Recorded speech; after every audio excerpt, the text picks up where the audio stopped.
Happy stinking New Year, ladies and gentlemen. What is going on, everybody? Welcome back to the channel. Hope you all had a wonderful New Year holiday season. 2026 is here, and we are starting off just like I always do. For the entire year, I have listened to polls. None of this fake democracy. Every time that I've posted a poll this year, I've always followed the results. So here we go. A319, you guys asked for it. Now, what's interesting, and you don't know yet, is since you voted for 319, after I got my WinWing EFIS, and I've got all my Boeing stuff now, you have unlocked the cheat code for 10 737 streams in a row. So be excited about that, because yes, I do have my WinWing EFIS here. It works awesome. It's fantastic. No longer do we have to mouse wheel the Barrow Mins. It's absolutely fantastic. But this is what you voted for. We're going Fenix A319. I probably forget all the stuff I need to do. I'm going to try my best to try to get back to doing some Airbus operations, but should be a fun one. We're taking the Pocket Rocket CFM 319 out of Jackson Hole. I know we're not going to LAX, but that's where would be the real route. But Portland's got some pretty low weather as well. So we're going to stick with the bad weather route today. We're going to go Jackson Hole, Portland. Should be a fun flight. I haven't touched an Airbus. Man, I don't even know. Does anybody know the last time we streamed an Airbus? Because probably the last time, probably several months ago. Yeah, so listen, it's going to be interesting. But it should be a fun flight nevertheless. Ali Sammy, good to see you, man. 33 months. Thanks for the support. Zippy Zapple, Happy New Year. Welcome, anybody. Who are you and what have you done with V1? I don't know. Douglas in the house. How you doing, my man?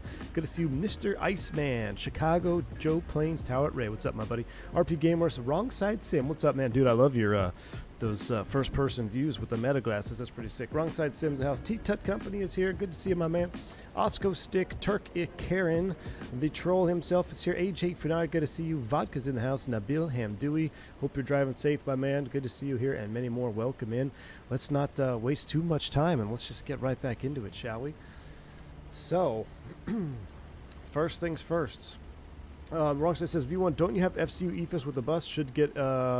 Oh, you know what? Wrong side, I do. I had my mini FCU, but it stopped working because I couldn't update it properly, so I just Alt F4 ripped it off.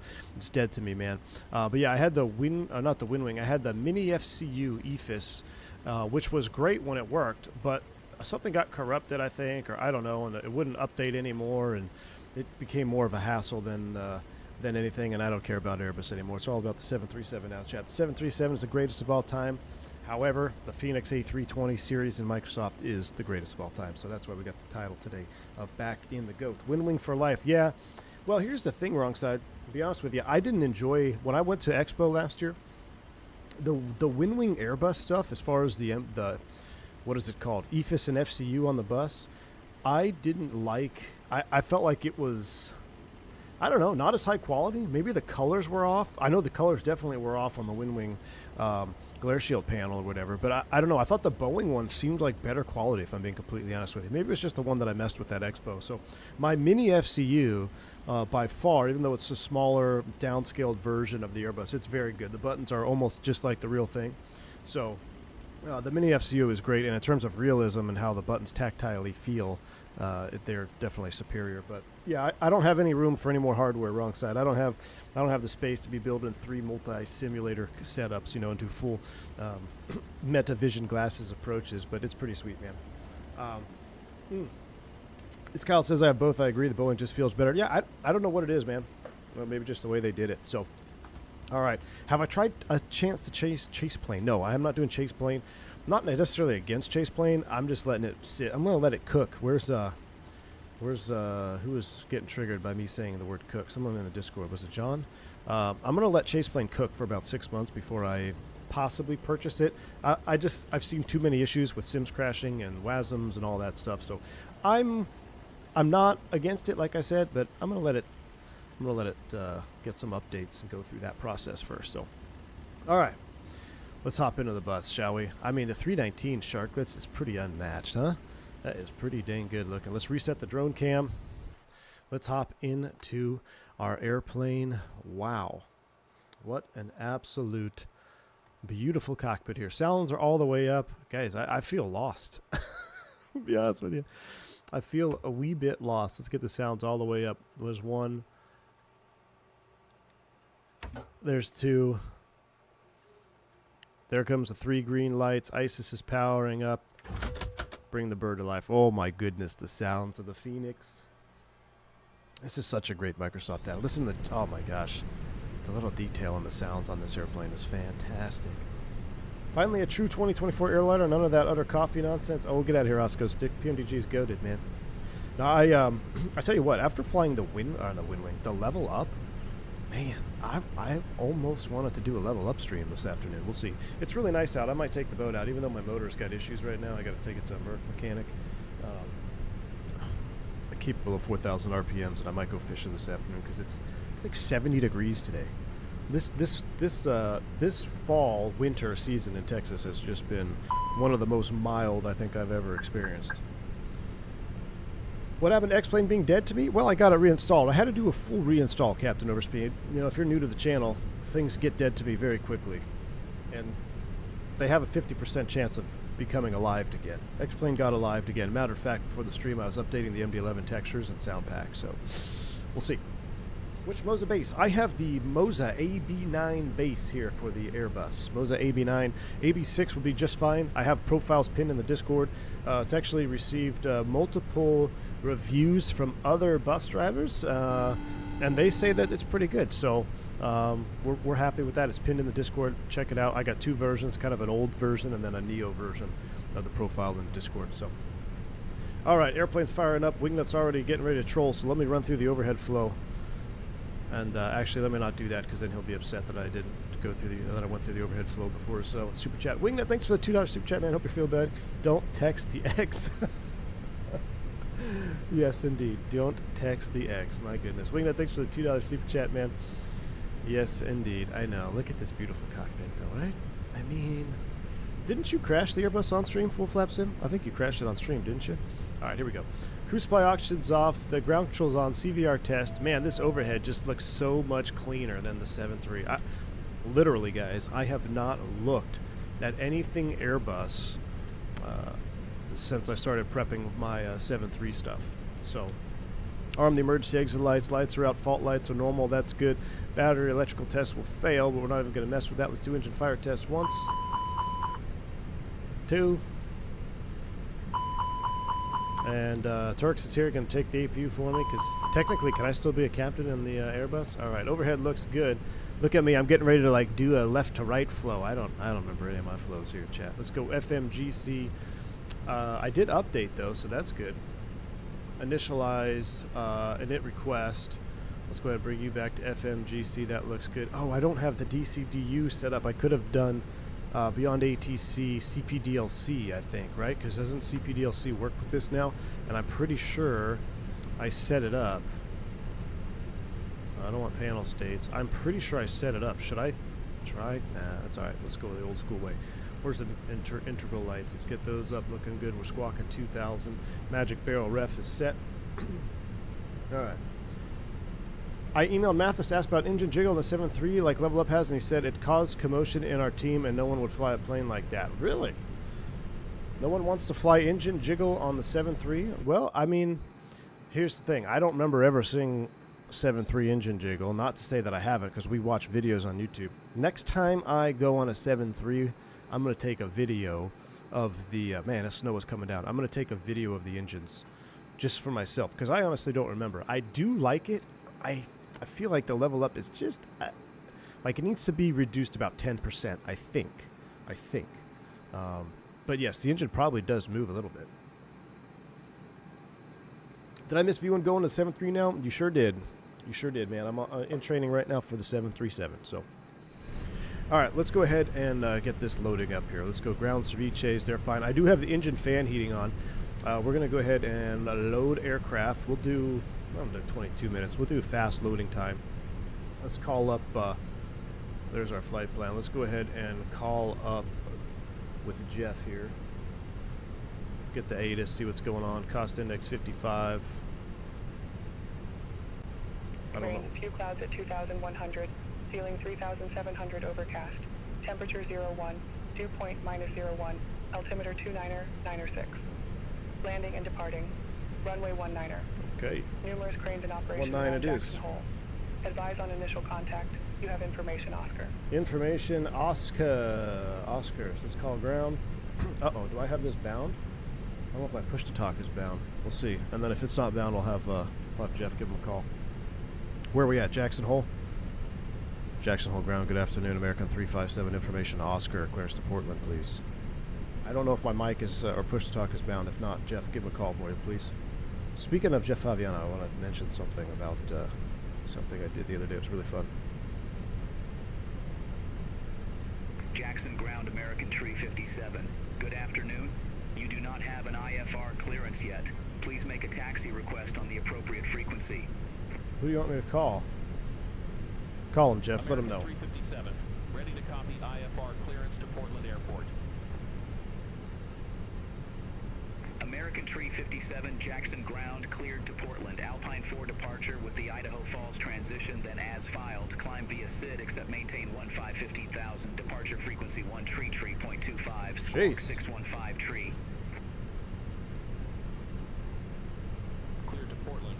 Alpine 4 departure with the Idaho Falls transition, then as filed. Climb via SID, except maintain 15,000. Departure frequency 133.25. Squawk 6153. American 357. Does my Bravo not work with that anymore? That's unfortunate. My Bravo used to do the FCU up here. Pushback or engine start. All right, we're going up to 15,000, 6153. 6153 is set. All aircraft be advised, information popping out. We'll turn him down. We don't need that anymore. Who do we got there? Lolar Pilot, thank you for the 43 months of support. Happy New Year. Will you be right seat in the 7-3? You betcha, man. You betcha. They demoted me all the way to the left, to the right seat. So starting from the bottom, now we're here. We started from the left, and now we're going to the right. It's okay. Going into Portland today, let's finish out the flight plan. We pulled in our PDC. The arrival is going to be 10 left on the hood, allegedly. So let's go ahead, 10 left, hood 5. And the transition, I didn't have time to send it to my iPad. JORAD. We'll insert that. That looks good. No discos in there. Secondary flight plan. This will be interesting. We're going to load up KJAC to KJAC. I'm not sure in this condition if we'd come right back here, but we've got it set up. Condition, secondary, arrival. We'll come right back to the ILS Zulu 19er. Secondary perf data. What do we got for Barrow Mins? Right now it's 6440. Let's call it 6680. Nope. Yeah, 60. Let's go 6640 in the Barrow Mins for that. Winds pretty much no. We'll calm them down. Temperature is 1 degree, and the altimeter. Now this is also interesting. 29907. You know, I know they simulate fan blade icing. I've actually had the airplane sitting on the ground for almost an hour now because I loaded in, then I decided I was going to go get coffee. I was on the fence if I should get coffee or not. But I ended up getting coffee, so the airplane is probably pretty iced up, which we can't do de-icing, which is suboptimal, but we shall see here. All right, that's set up. We're loading. Let's go ahead and get the APU fired up. How's the fueling? It is completed. 14,000 pounds on board. Fuel tank pumps are coming on. Seatbelt sign is on. APU master, and give it one more second. There we go. Starter up. Jax is too nice of an airport to be using default. This isn't. This is I don't have default, or is my default installed? I used to have a scenery here. Why did my scenery go away? I'm pretty sure this isn't default. Can't wait for Phoenix to fix the pitch attitude higher than it should. See him Belite. I haven't flown this 319 in so long. Is there issues with this one? I know this used to be the Slammer bird. Fireflyer 1002. What's up, my man? Thanks you for the 37 months of support. New year, new podcast? Yes. More on that later, but yes, indeed. Good news is he probably already has 200 pilots below him on the seniority list. That's just furlough fodder builds fast. I know. That's what I'm hoping for. I see 7 more going to my base on the class drop today, which is good. Got to build that furlough fodder. Technically, I'm furlough fodder to you.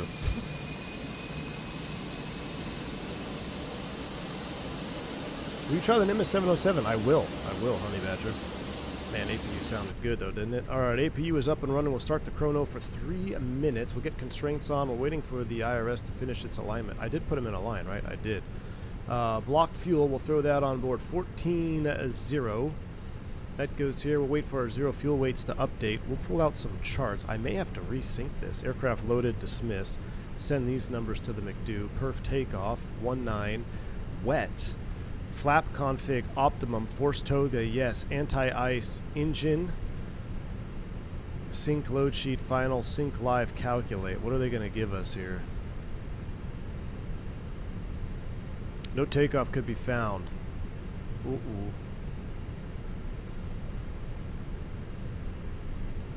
No takeoff solution could be found for the given input. That's not good.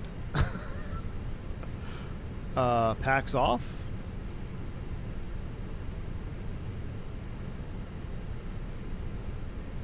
Ruh-roh.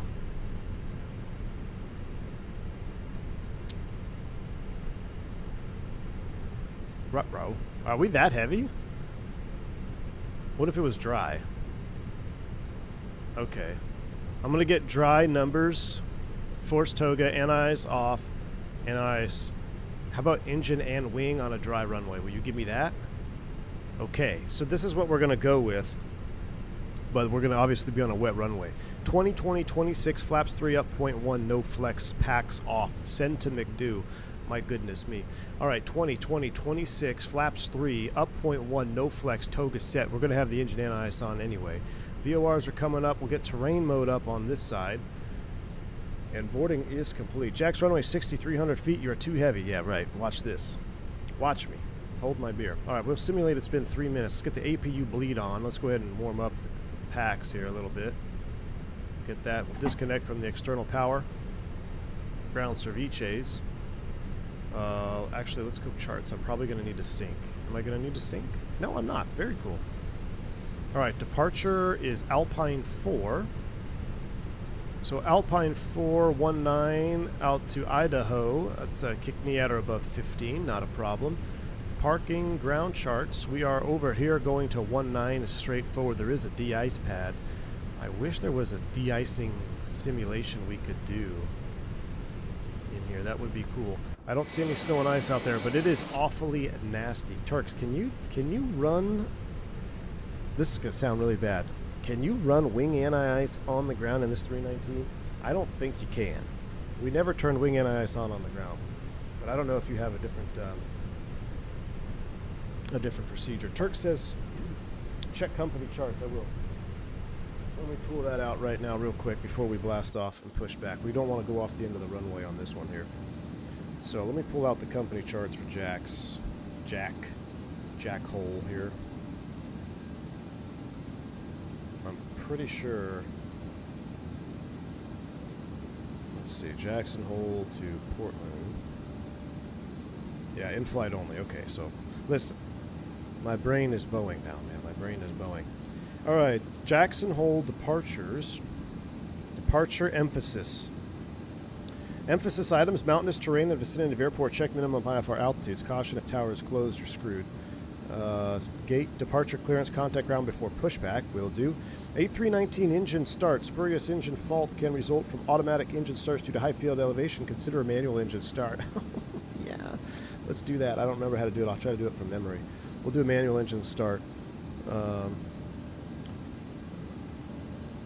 Let's see. Restrictions. Tailwind takeoff prohibited. 319. Ooh, thrust reduction. Interesting. So we've got 319 perf page set up here.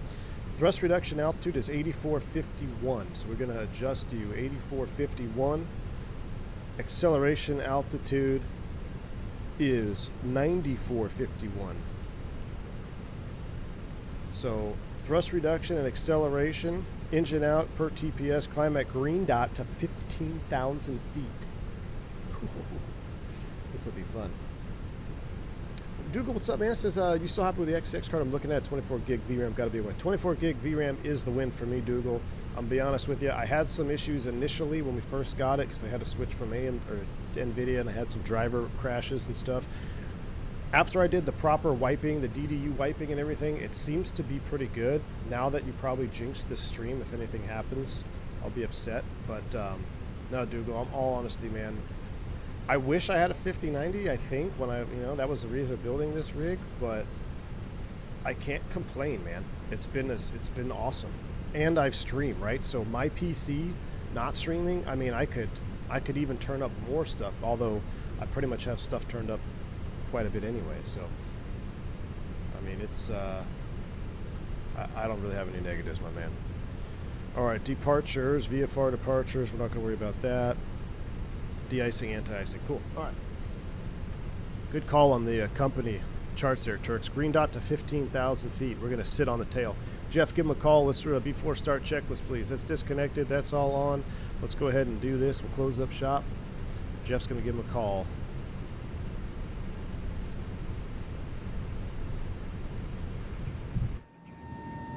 Approved, face west. Pushback approved. Face west. American 357. All right. TARA is coming on. I don't remember how to do the transponder. We'll just turn it all on. All right, let's go ahead. Face west. We're not going to face west because we're going to actually face the direction we're going to taxi. So let's go ahead and start the pushback.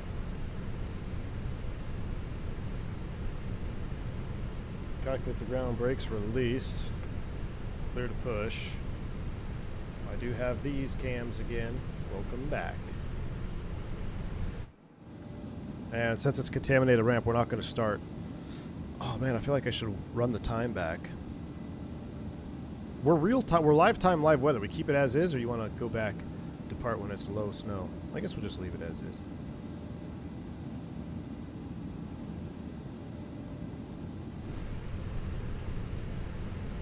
Ah, that's a European arrows. They go opposite. Left is right, right is left.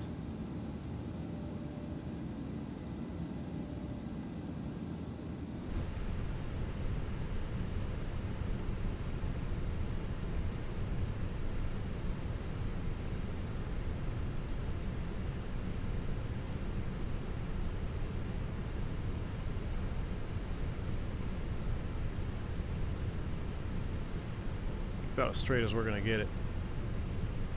Stop the pushback there, Chief. Calculate the ground push complete, set brakes. Brake set, clear disconnect, show me the pin, we're going to start them up. Alright, for manual engine start,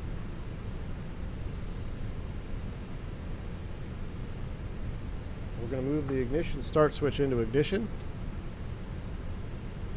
That's going to bring up our stuff, and we're going to go ahead and select engine 1. Starting engine 1.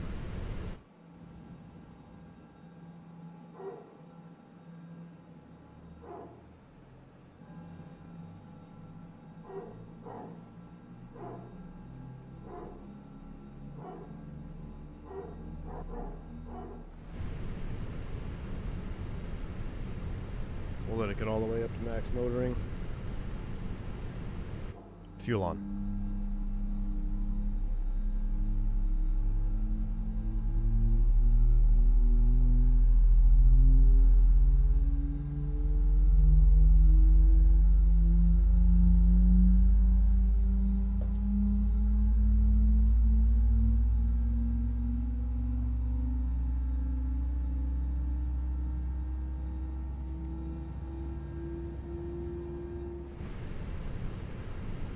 Man, these CFMs start fast.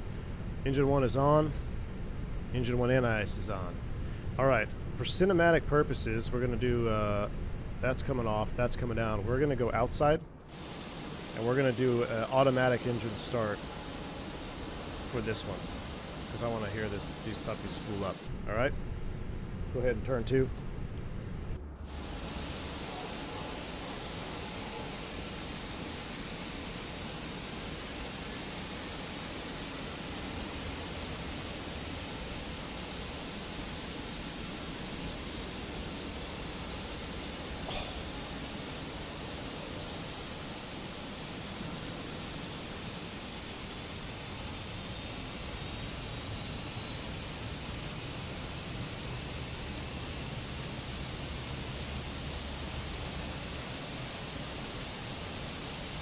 Actually, that's kind of mid. Way better.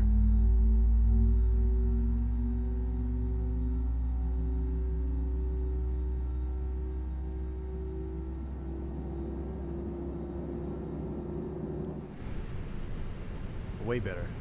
Engine 2 avail. Engine anti-ice is coming on.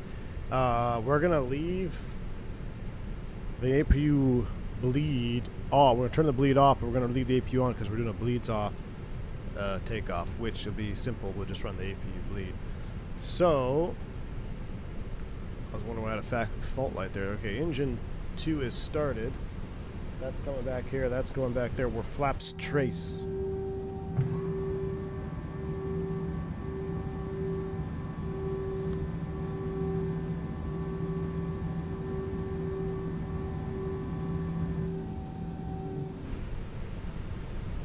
Packs off, bleeds off? No, that's a Boeing thing. We're going packs off, which is just the, what's it called? APU bleed. Flight controls are checked. We're going to do it from inside here, too. We're going to do a full flight control. Full up. Full down. Neutral. Full left. Full right. Neutral. Rudder. Close enough, left and right. Let's make sure it was 1 degree up. It was. Flaps 1. All right, let's go ahead and call him, Jeff. Let's get out of here. American 357, request taxi to the active. Yeah, we did get the American clickety-clackety. It's pretty runway nice. 19er, taxi at pilot's discretion. Runway 19er, taxi my discretion. Look at that, starts to roll. American Love it. 357. All right, taxi lights on. Let's go. I keep reaching for my Boeing levers. I'm going to have to disconnect those. It does look good, doesn't it, Turk? Now, for Microsoft Flight Simulator purposes, I think I have to turn the wing anti-ice on just for a little bit to help simulate de-icing. You wouldn't do that real world, but I think the sim requires that. Let me get a little bit of an ice shed here. Let's run it up. Hold the brakes a little bit. Leave it sit for a while.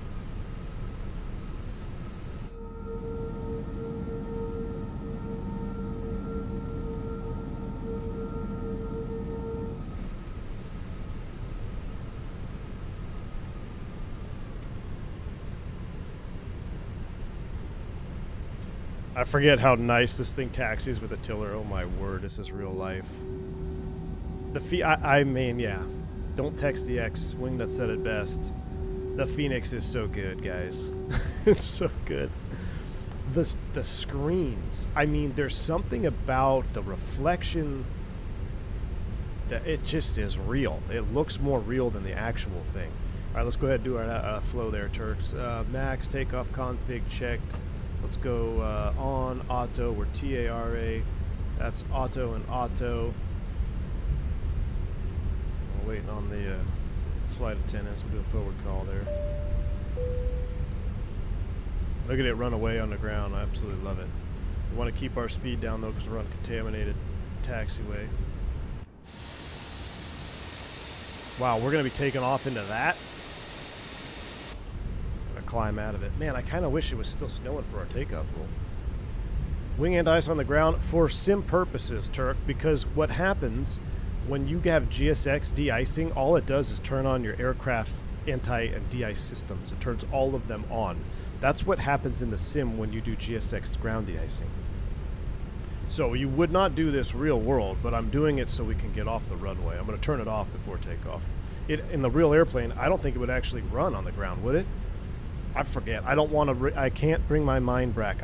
My mind back. I think you can do the self-test on the ground, right? Turks. What is the Turks? What happens if you turn the wing anti-ice on the ground? Does it actually work? For some reason in my brain, I'm thinking it's inhibited, but I might be starting to cross-reference the Boeing stuff now. Wrong side. We just did one at 40. We should be good till we get to the end of the runway here, and then we'll do another one. So ice shedding procedure. You can do it when you line up as well. Matter of fact, you're supposed to. So we just did one after pushback and start. We'll do one here when we line up. 075 American 357.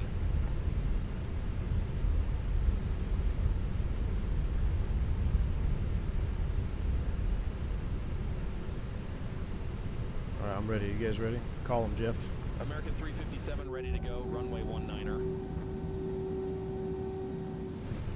American 357, Jackson Tower, wind 270 at 4, runway 19er, cleared for takeoff. Runway 19er, cleared for takeoff, American 357.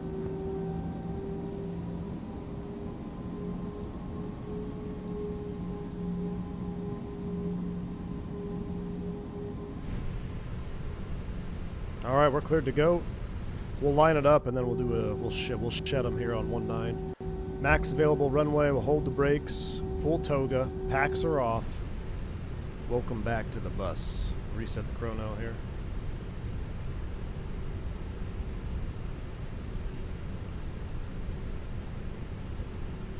Let's see if I can do a bus lineup.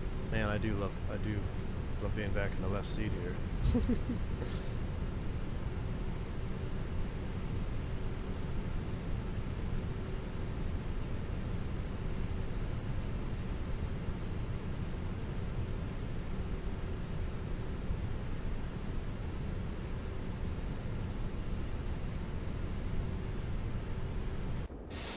Not bad. Not bad. Not bad for not doing it for a while. All right, let's spool them up 40. Let's shed them.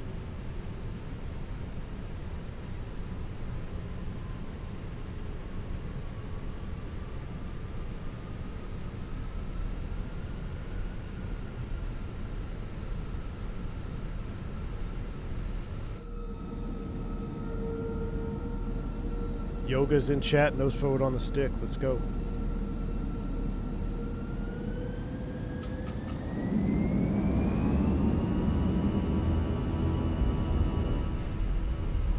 Toga SRS, a runway, auto thrust, bleh.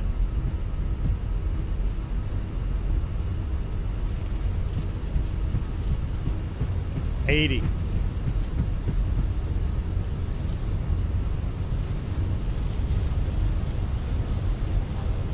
Do one. Rotate.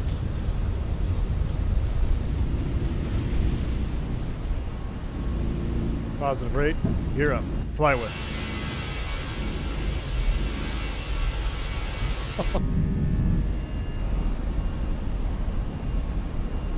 American 357, contact Salt Lake Center 133.25.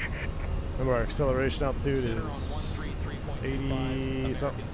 8450. Salt Lake Center, American 357, good day, 7,800. American 357, Rocketing. Salt Lake Center, radar contact, climb, maintain flight level 190. 8450, lever climb, here we go. Climb, maintain flight level 190, American 357. Now we're gonna fly, we're gonna wait for acceleration, which is 9450.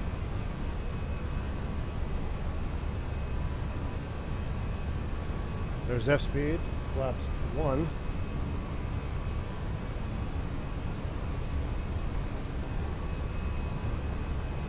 What do you say, climb to 190?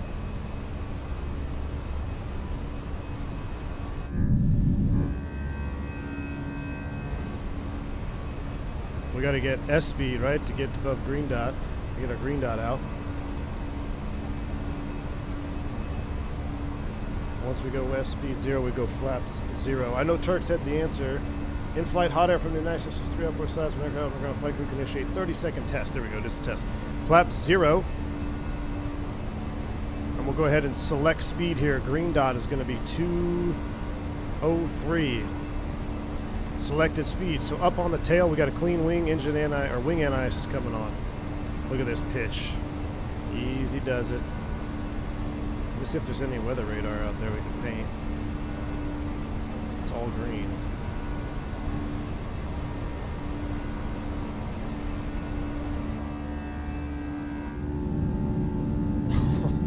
The CFMs are growling.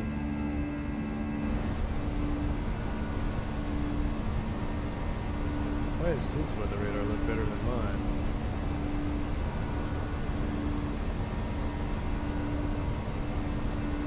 Keep terrain mode up on this side. My goodness.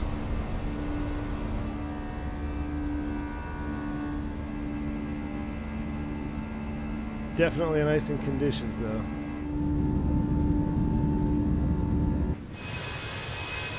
Oh, there's a rainbow from the thumbnail. Oh, we missed the breakout. It's alright.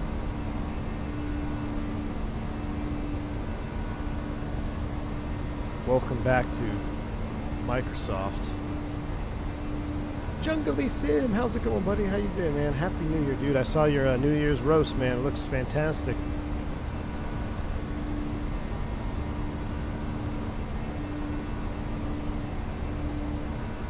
Speeding. Keep it up there. Keep it up all the way to 15 thou.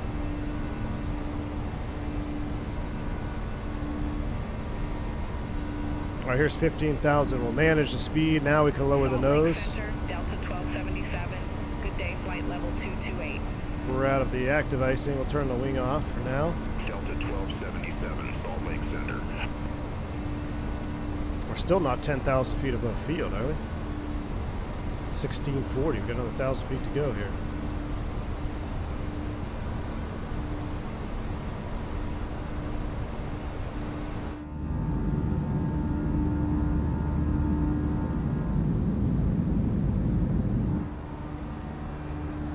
I mean, do we miss the bus, Chad? American 357, climb, maintain flight Do level we miss the 380. bus? Climb, maintain flight level. All right, 380. Here comes 16 thou. Let's go ahead and get the retracted. Do you do a sterile call at 10? I don't know. I got to do Boeing procedures now on an Airbus. And we are pretty much completely out of all engine or all icing conditions. Get through these quotes here. It says no ice detected. So yeah, let's get some perf back. Oh, APU. I do after takeoff checklist.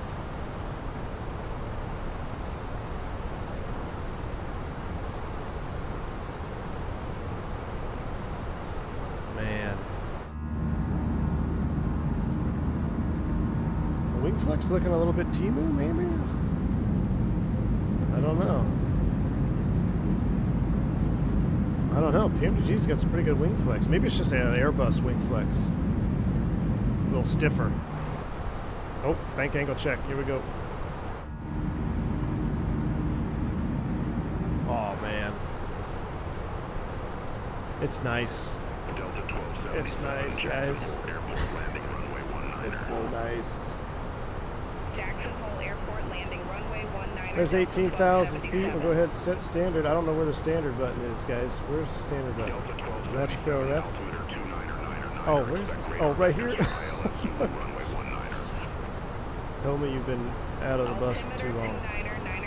Expect radar vectors for ILS Zulu runway 19 Delta 1277. He's counting down the days until seat lock expires. Delta 1277, descend, maintain 17,000, altimeter 29er.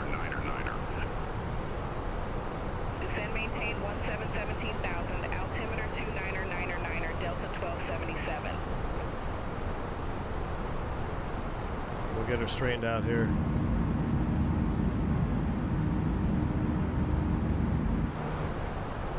I mean, if you're using a side stick, are you actually flying? I'm just trolling. Look at this. I mean, the 319 with sharklets is pretty dang good looking. Let's get her on the course here. We'll gauge the autopilot. It's just a phase bomb. It's so easy. 357 contact. Guys, it's so easy. 132.4. Have a good one. It's so easy to be back in the bus. See, look, I'm just making little minor inputs. I gotta tell you, man, the Fenix is a really good representation of the bus, though. American 357, good day, flight level 215. It is such a good representation. When you got the proper hardware, you know, with the AB9, AB6. Turn down the audio for that. All right, let's go ahead and straighten it out. Here comes the best part. Autopilot on. Tray table's out. Let's move the seat back. Oh, I'm gonna miss that sound.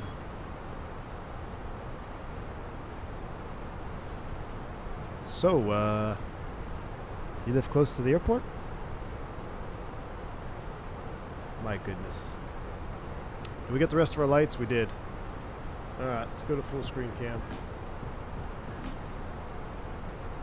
What sight stick do you use on your AB9? Glufu. This is the Flight Sim Projects V2 with a hat switch. So this came out relatively late last year, in the fall, I believe, is when I first got it. So this one has the hat switch on it. I gave my V1, or my, AB9 V1, version 1, with no hat switch to XP72, so he's rocking that one. I have this one on here. FSprojects kind enough to send it to me, and actually, they sent it to me about a month out before they wanted me to show it on camera to actually test it, make sure the buttons held up and everything. It's super high quality. Flight Sim Projects, they put out really high quality sticks.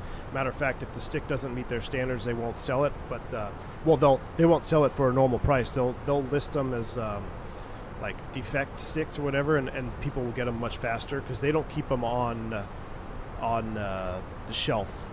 You know, they're made to order. But some of the ones that have little defects in them, they stockpile them, and then if you want one that has a possible defect, you can get it much sooner. But yeah, FSprojects side stick, probably the most robust piece of hardware that I have. It's phenomenal. I've been using it since the early days of the channel. Never had an issue. Why are my lights still on? My goodness, out of 18,000 feet. You know what else? I don't know if anybody caught it when we started taxiing and I thought forward was on. These were all off. Our beacon was off, or that, because in the 7.3, everything forward is on. Now you can make this panel customized for airliners, for airlines rather, and you can have them where the switches are reversed. But this is the true Airbus way, where back was on. But there are some airlines that actually have them flipped, so you can push them forward for fleet commonality. But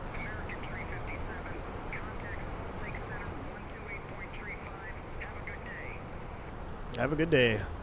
All right, let's go ahead and get some. Look at these. Look at this huge cockpit here. What are we gonna do with all this space, guys? Look, you gotta. Like, what are we doing? What are we doing on the 7.3? Short final, 2 clicks up, 2 clicks down. Ah, perfect. Yeah, that's the distinct sound of being on a jump seat. You'll just hear this on final.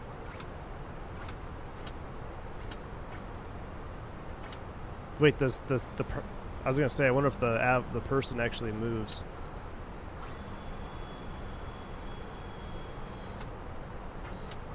I mean, that's 100% real life what the seats sound like.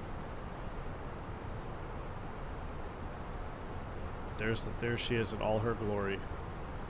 Look at that thing. Whoa! Look at that view. Screenshot. That'll be the next thumbnail. The switches in my new flat are switched. 28 years of switching up and up. Now it's on. Really? Nice. Man, 95% of our fleet is forward down. 5% is back for on. Interesting. Got a mixed. Very cool. Perfect cockpit for a game of Risk. I know it, right? Chaos, how you been, man? It's been a long time since I've seen you around, at least around the stream, seen you in the Discord. Hope you had a happy new year, man. We might have to get back on the old fly-by-wire. Is the fly-by-wire cooking in 2024? Fly-by-wire 320 Neo? 380, perhaps? Maybe we should fly a 380. What's your opinion on the VNAV update by Phoenix? They say it's not good. Listen. I would rather have realistic systems and 100% accurate sounds and the wonderfully handling airplane and have a little VNAV that's less 100% accurate. So it never bothered me, but I guess it really triggered some people. I know it does things wrong, but every time I flew the Phoenix bus, listen, let me go back. Every time I flew the real world Airbus on the airplane for 10 years, every airplane's got its quirks, man. Some were terrible at VNAV. I've seen multiple software renditions of VNAV from EIS-1 to FMS-2, FMS-2H2 with the Honeywell thing, and then the latching came about late. Every one of them, not everyone, but there were ones in the fleet that had quirks. Some would just be fast. Some flights you would just be fast on the descent, whether it was the winds, the environmentals, or the lake descent. So I never flew the Phoenix in the sim and saw something so glaringly wrong in VNAV. I just saw, okay, well, it's being fast. There was a time there when the Phoenix was always slow. You remember that? Where the Phoenix would always hang on the slow side of the descent window, which that one was the most, eye-catching to me, because in reality it's almost the other way around. It's like you're almost, if you're going to err on one side in VNAV in the Airbus, you're probably going to end up being fast. But when Fenix had that, where it was always really slow in the descent profile, that to me I saw that was an issue. But then they redid the VNAV one time, and it seemed much better. Like I said, I've never had an issue where it's like, oh, this is so unrealistic. Now, obviously, they have identified issues with it, and they're working on a fix for it, but it's not going to make or break what I think about the Fenix one iota, either good or bad. Like, I could really care less about the VNAV and the CEOs. I wish they would spend all that time and put that into the DEOs, to be honest with you. But there are sticklers out there that just want to rant on something because it didn't do exactly what the book said it would do.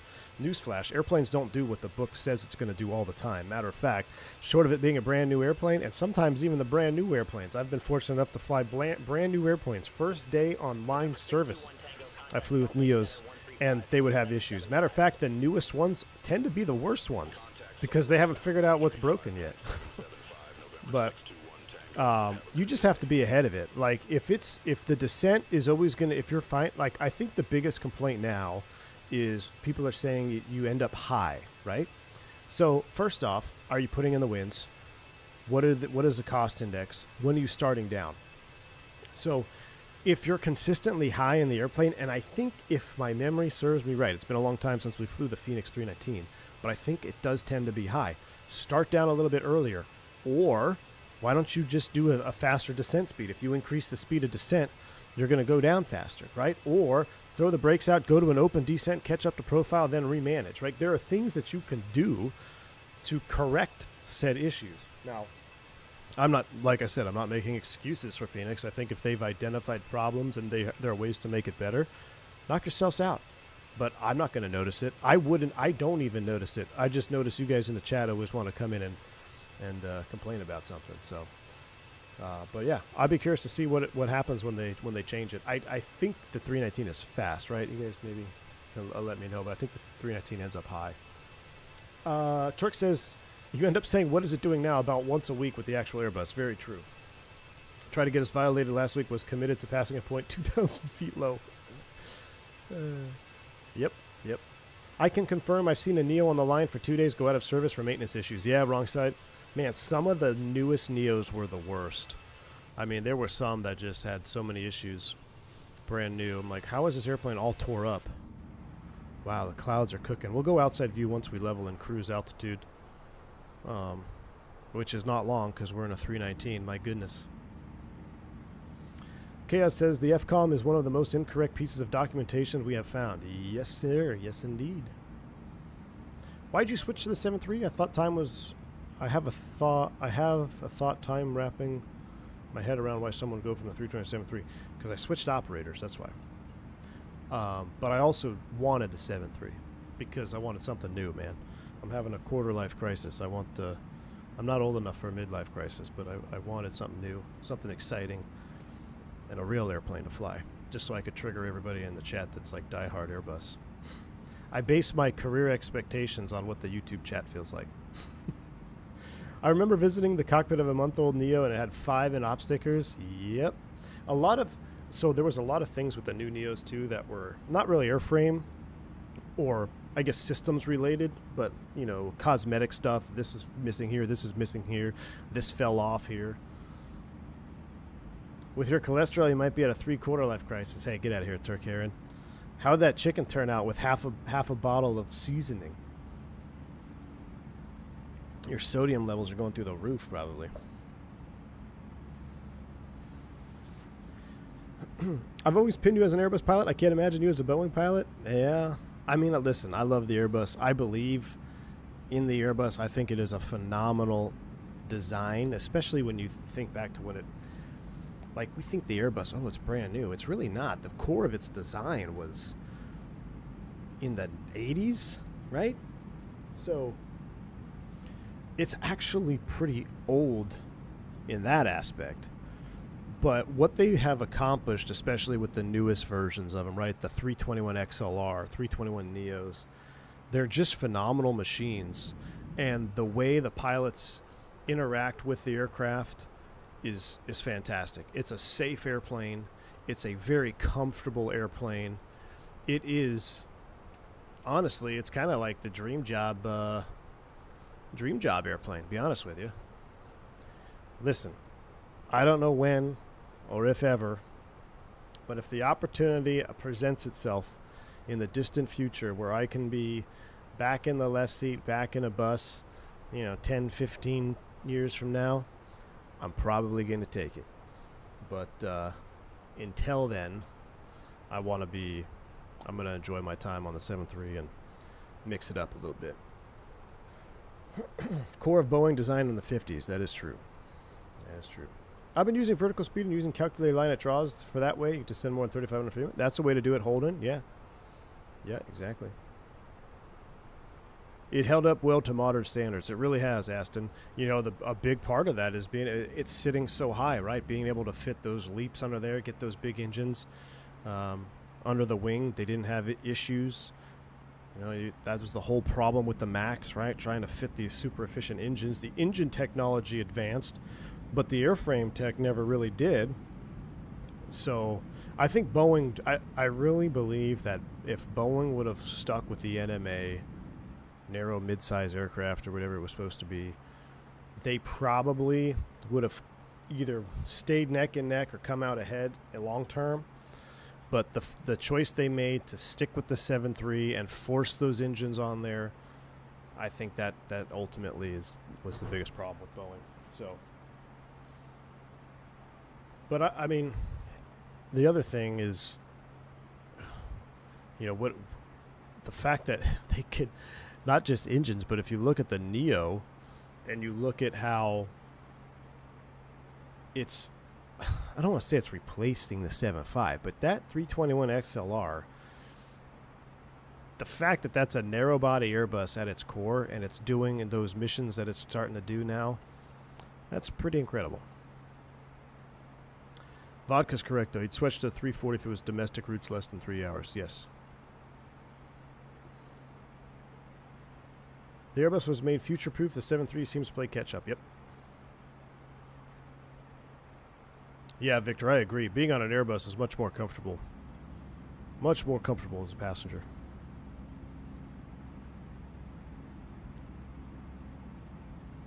Original 320 was such a forward-thinking design, hardware and software. It really was, Megatron. It really was. How much less fuel does XLR burn to that to the 7.5? A lot, Oscar Stick. A lot. That's really what the 7.5 is dealing with, is why it's being phased out, is because it's just it burns so much gas. Imagine if you had an engine between the Gen X and the Pratt & Whitney that was super efficient on a 7.5. But how are you going to make... The thing with the 7.5 is it was really designed for a niche market that it's almost like it's trying to make a comeback, but it's not, where you have narrow body, medium to long haul flights that can go into these airports that are very either terrain limited or there's performance issues. The 7.5 was able to tackle that no problem, but now I think airlines are pulling back and like, well, let's just stay on the side of fuel and go here instead and take a Neo. Boeing's biggest blunder was to rely on a single system redundancy. Yep, it was. Well, their biggest blunder was to be money hungry. Skywest 3880, contact Salt Lake Center 132.4, see you. Center on 132.4. Where Boeing has done a great job is the triple. Yeah, the triple is pretty nice. I gotta say, the triple does look pretty nice. But I think the 350 surpasses both Boeing wide bodies, with the triple and the 7.8. I think the 350 is just, in terms of looks and performance, looks incredible. The 777X, which will never release, seems like a good thought, but I don't know. Biggest advancement in XLR is the addition of foot heaters. No more frozen toes. Now that is awesome, Turks. That is awesome. No foot warmers in the 7.3. I think there is foot air, but I don't know if I don't think it works the same. All right, let's put KPDX up in here. 400 miles to go. Wow. Just vibe out on this view for a minute, then we'll go outside. Did I see the Bama game? I did. I watched them all yesterday. Some good football. freaking Miami Hurricanes are going to win it all. I think Miami's going to win it all. It's going to be, if I hope I can get Miami and Indiana. That'll be sweet.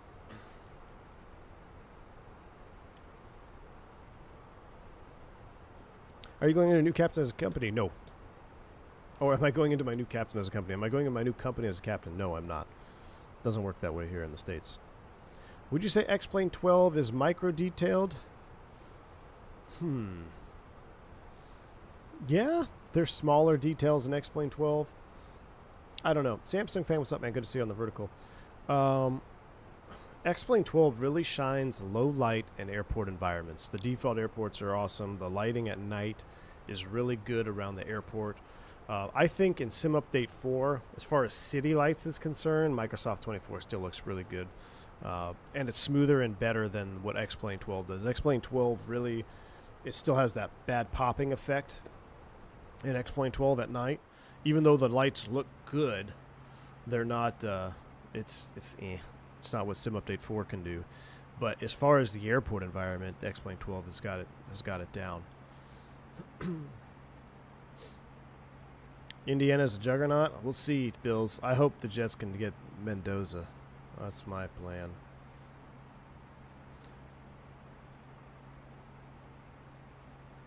I can't bring myself to reinstall X-Plane. Dougal, I know, man. It's not...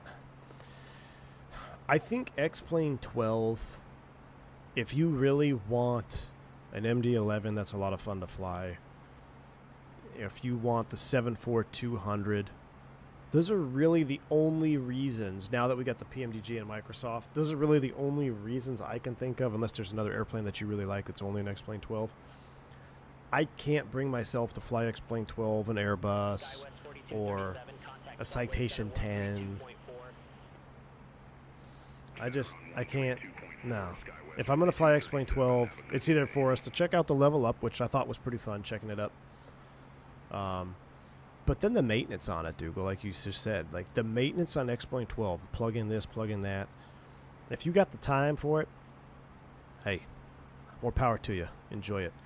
I don't want to make the time for it, and I don't have the time for it. So, whoo-wee, look at this. My goodness. Mendoza's going to Vegas. It's very possible, T-Tut Company. I'm hoping the Jets will do whatever they have to do. Make them an offer they can't refuse. And I mean, the Jets have got all the picks in the world, so I'd hate to see him go. I hope. I mean, maybe they can. I mean, you still got Dante Williams is pretty good, but I think Mendoza. The thing with Mendoza, he's got the size. You gonna fly the TFDI? Yes, absolutely, Sandman. That's really one of the only other reasons. Like I mentioned, right? You got the Felis and the MD-11 and X-Plane 12. Once TFDI drops the MD-11 in 2024, then I'll be able to check it out, and I'll probably fly that more, because I do love tri-holders, man. I really love the tri-holders. But by the end of 2026, it's possible that Microsoft drives the final nail in the coffin for X-Plane 12, because you have the potential. I'm not saying this is all going to happen, but imagine this world. Microsoft Flight Simulator 2024, in the year of 2026, we have all of the 737 NGs. We have a 747 Classic, possibly a 747-400. We have an L1011, and we have an MD-11, and a Fokker F-28 F-100, or excuse me, F-70 F-100 from Just Flight. All of those airplanes, oh, and potentially a 757 from Bluebird. All those airplanes, think about all those airplanes in 2024, MSFS 2024. In my personal opinion, I would officially have zero reason to ever launch X-Plane 12 again, in my own personal desires, because I'll have a Classic 7.4, I'll have a tri-holder, might even have an L1011, might have a 7.5. So, whew, that's spicy. Now, this Nimbus 707, I'm intrigued. We'll see. But that's really the only airplane I can think that would be an X-Plane 12 that we would not have in 2024 at that point. A340-600 with tolless systems. Yep. AJ, that's a whole lot of soon you're banking on there. AJ, I am. Listen. I'm just banking on soon, right? I said potential. I'm not saying I personally believe. I personally believe we'll have the NGs and a 7.4 Classic before the end of the year and nothing else. I don't think we'll have the L1011. I don't think we'll have the 7.5. I don't think we'll have the A340-600. But I'm just saying. Oh, and we'll have the MD-11. The A220, meh. I might fly it one time just to see what it's like and then hang it up. I don't know why. I have a hard time getting excited about the A220. Not that I don't like Synaptic. I don't know anything about Synaptic. Not that I don't like anything about the development. I don't know if I just not interested in a 220. I don't know why. I'd rather check out these new E-Jets that we have, which we'll do maybe this weekend. We'll see. I haven't decided if I'm going to watch football tomorrow or not because so last weekend, Saturday, I think I'm going to fish a tournament out of my buddy's boat because my motor, like I said, has issues. So I don't know. May or may not stream tomorrow. May or may not stream on Sunday. But maybe FlyJ will pass the 7.2 and 7.32. I don't think so, man. I think those are parked for indefinitely. Dalton, what? Bluebird made a post about the 7.5 saying it's coming this year. Well, didn't they make a post saying it's coming last year too? And is it coming this year? It's coming this year in 2020 native. Like, where's the 2024 native? That to me is that's gonna be a problem. The year just started. I need to know if the E175 is worth buying. Evan, look, I had fun on the 175 even before VNAV, so I'm probably not the right person to ask.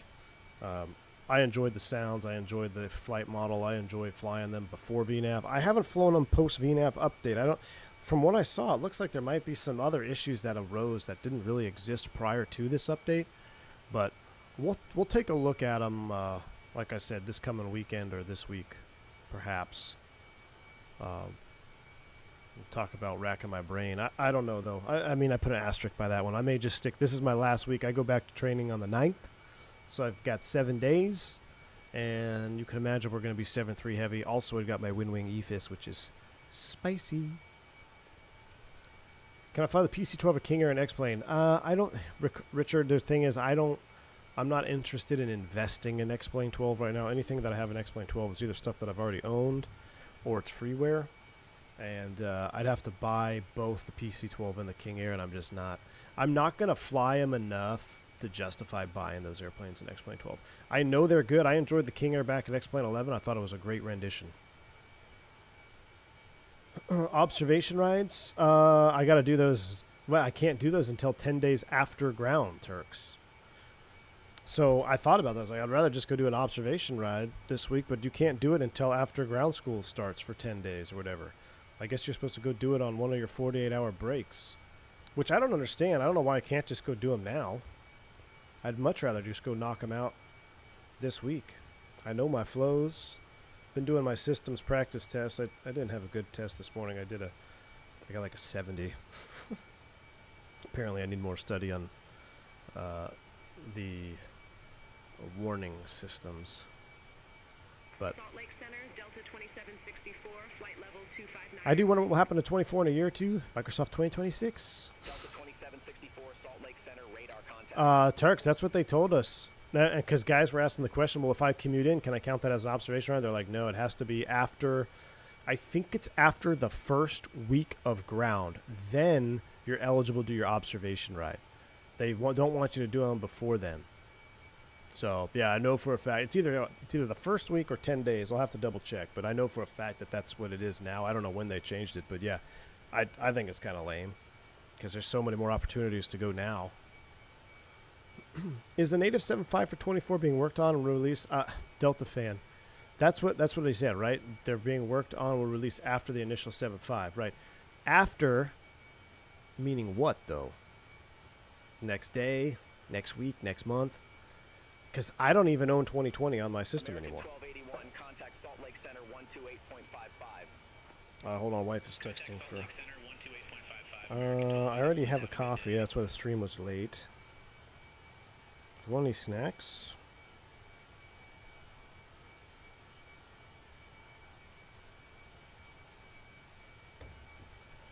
How does the 319 versus the 320 fly specifically on landings? Very similar, Adrian. Very similar. The 319, in my opinion, a light 319 was always the hardest one to get a real smooth landing on. When do they let you start flying the plane in a sim? Well, day one I have the, it's not full motion sim, but it's like the cockpit trainer sims. I don't know, man. They have so many codes. That's another thing. There's like VFD, and then there's something else. What are they called? I have to look them up since Turks is here. American 357, contact Salt Lake Center 128.05. Contact Salt Lake Center 128.05, American 350. Asking the right questions about bluebirds. You should get them on Q&A similar to... You know what, Dalton? I would love to. I'm going to do... I think Just Flight is next. I mean, I'll do whoever's available. But I've been in contact with Just Flight, so I'm going to interview them. I would love to do... is it Sherwin from Bluebird? I'd love to do him as well. Heck, I'd like to get someone from Indie Builds, too. Talk about the L10. Trying to load into my TMS for Turks. Oh, Amir for sure. Half day in classroom, half day in fixed base for the first 2 weeks. Okay, that's what I was looking for. Yeah, so I don't even know what VFD, virtual flight device, perhaps? PT, what's PT? Physical training, and VPT, virtual physical training. Then I have ESV, English Second Victories. I mean, why can't they just say sim ground? Sim ground. IPT. Not sure what IPT is. Is there an acronym list for all this stuff? But yeah, day one starts on the 10th for me, actually, at noon. I have VFD at noon, and then I have PT at 4:45. That's an 8-hour day. That's a long day. 8-hour days all day, all week. Yeah. Then the next day is at 9 a.m. Oof. And then the next day is 5 a.m. Oof. A couple of 5 a.m.s in there.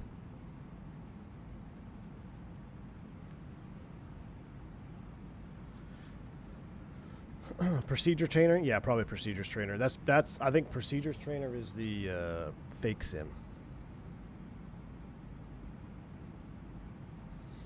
Please no any builds, Sir Karen. Come on now. I feel like the Just Flight A300B4 is so forgotten. It's a long way out, Aston. The Just Flight's working a little at a time, right? They're slower in their development. They're working on the F70, F100. I think they ran into some challenges with that. They're going to knock that out. Once those are out, then they'll shift all development time to get on the A300. I'm sure they'll move to that after. And then they've got the Lear 35, or excuse me, Lear 45. Well, I'm very excited. Physical training to be fit enough to fly the dyno? Exactly. Yeah, physical training. I mean, who needs chase plane when you have Shift X? They start the week late and end early, so you have more time at home. Oh, that's nice of them. Salt Lake Center, Sun Country 3068, flight level 360. Sun Country 3068. Can't wait for you to describe your first landing in the 738. Yeah. Watch my first flight be my first flight in the 738 be freaking Max. I hope it's an NG. I want to fly the NG first. Not that it really matters, I guess. Got to be strong enough to hit the execute button. Execute LNAV. Really made for people to A1 in on day one and out on 5. Ah. Well, I'll be A1ing and I'll be A1ing in and out to my house on the weekends for sure. Maybe on those earlier ones I might even go back because the Candlewood Suites, meh. Not a bad drive. I'll just take the drive. It's on the north side anyway, so that's an additional 30 minutes, you know, from the Candlewood Suites to where the good hotel is. It's almost 30 minutes. Nah, probably not that much. Like 15, 20. But yeah, I'm happy I got that changed. So I got 7 or 8 days there, and then I go to the good place, which then I'll probably stay there duration of until the weekends, or the days off rather. I saw the new Moza rudder pedals are out next week. Interested to see what they offer. Really, Moza's got rudder pedals coming out? I had no idea. Logo lights, force feedback, or just standard?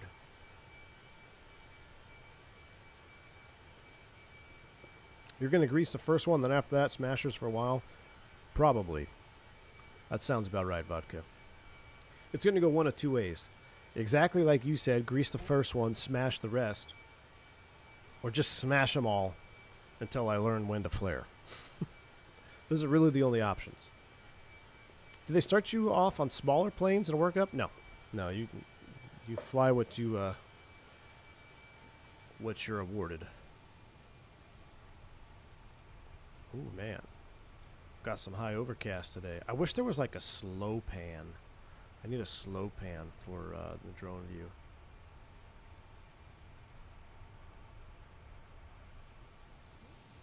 Do a different angle here, a little more of a top down. Really see that wingspan. I will say this: contrails in X-Plane 12 are better than the Fenix contrails. The level up contrails in X-Plane 12 were really good. I'd buy force feedback rudders for GA. Yes, they are. Yeah, I don't think force feedback rudders are necessary until unless you're doing a heavy GA training. I think heavy GA, VMC demoing and stuff like that, then it might be better. I could be totally wrong because I've never used force feedback pedals, but I mean, as far as the Airbus is concerned, there's really no force that you ever feel in the pedals. It's always the same amount of force. So for tube liners, I mean, I don't see the huge benefit of that. You know, the MFG crosswinds, you can get the pedals that you want, like the actual physical pedals plates, and then have the dampener cranked up, have the spring tension torqued up, and you'll be good to go.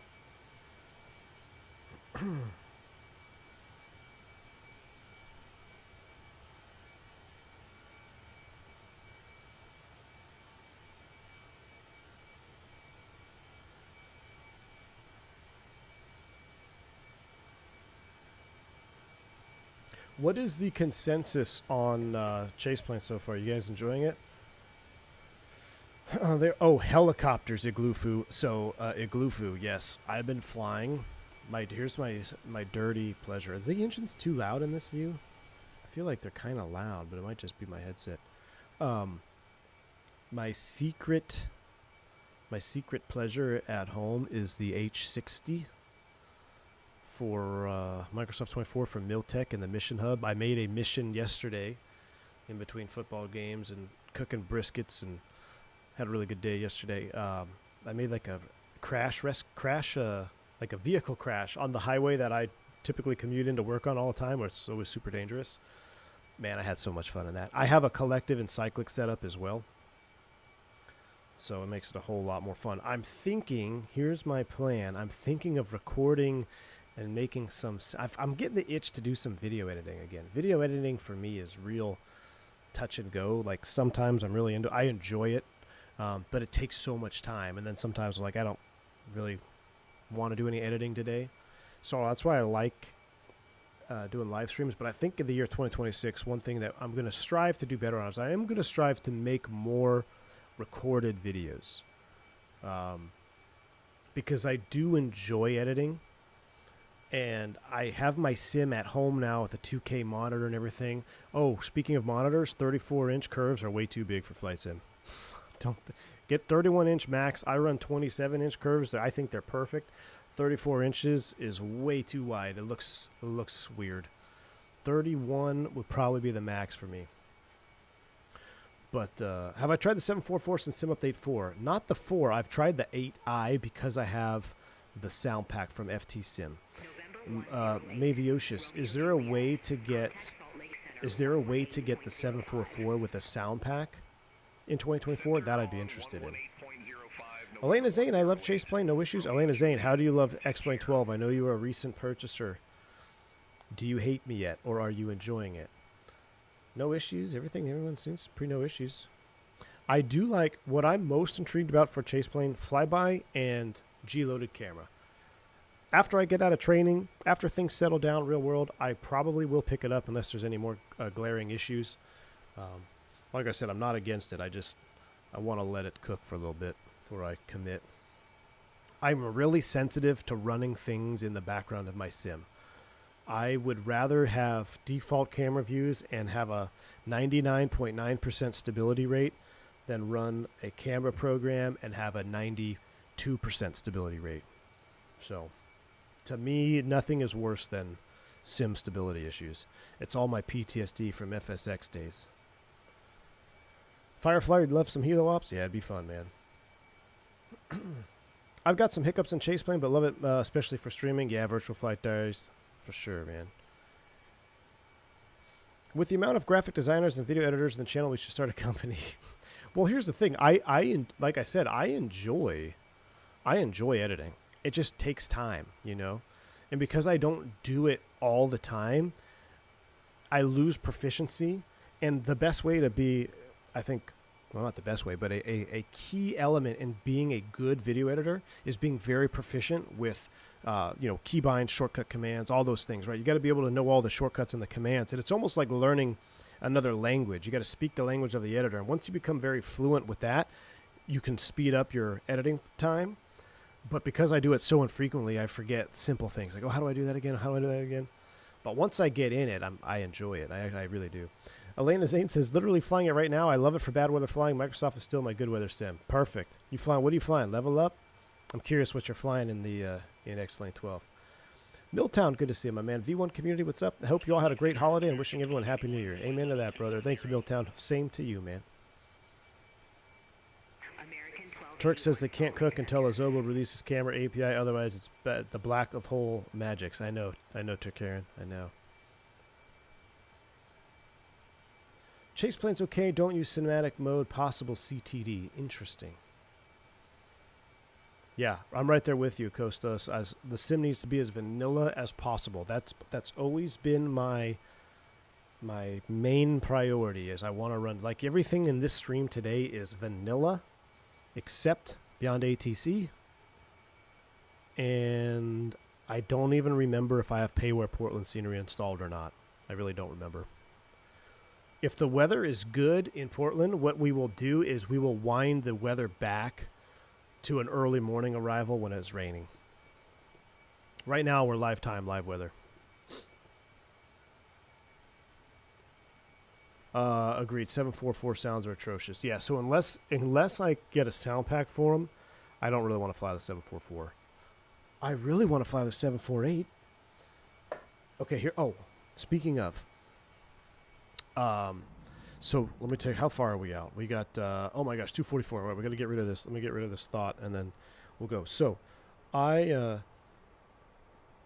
participated in my first group flight. Seatbelt sign is off. So at my home PC, I was messing around. I saw Jeff Favignana was flying around doing some Explore India, or I think it was India. No, Greece. I can't remember where we were. Doesn't matter. But I'm like, I got to try this multiplayer thing out. So I joined his flight. He was on a multiplayer server and all this stuff. And I'm going to be honest with you, I had a ton of fun. Like, we're all flying together, and it's the multiplayer server, not any other program. And you see the other models pretty good. Spain, that's what it was. And I actually had way more fun than I thought I was going to have. And I've been saying I want to do that. Part of my 2026 resolution for the channel is I want to incorporate some sort of multiplayer fly together, and I don't know if we're going to do it in, like helos or GA, or maybe even like a 748 flight, do a long haul in multiplayer. It'd be kind of fun, see everybody in formation. Inevitably you're going to have trolls and stuff every now and then, but I think for the most part, everyone at V1 Nation is pretty stable, so it'd be pretty fun. I think that's part of the goals for 2026. I want to incorporate that. So recorded videos, I want to have a few more of those sprinkled in throughout the months. And I also want to have either monthly or somewhat infrequently to frequently multiplayer flight together, whether it be GA or something. Because it was pretty fun. We all went into this airport, And I actually didn't tell him, but we stopped at our second destination, and I tried to do an inverted flyover in the Vision Jet, and on rollout I crashed. So I had to Alt F4 and went back to cooking. But it was a lot of fun, man. Yeah, Spain, I think, Mark. I think it was Spain, right? Wrong Side Sim is the chase plane shill. He says, chase plane cinematic no longer causes CTD after latest updates, at least not for you. All right, good deal, man.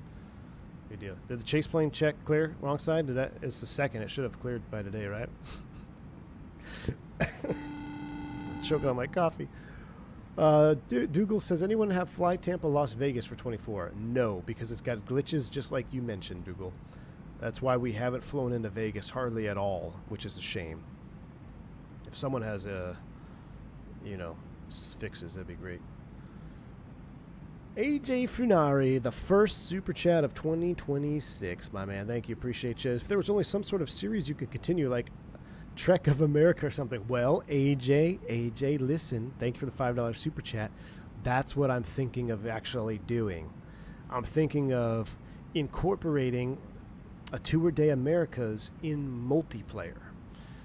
All right? And actually, the multiplayer is pretty good if you have a lot of the airplanes, and you see them.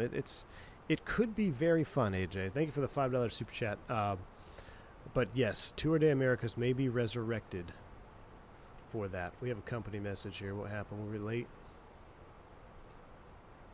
14-minute delay code. Yeah. Yes, indeed.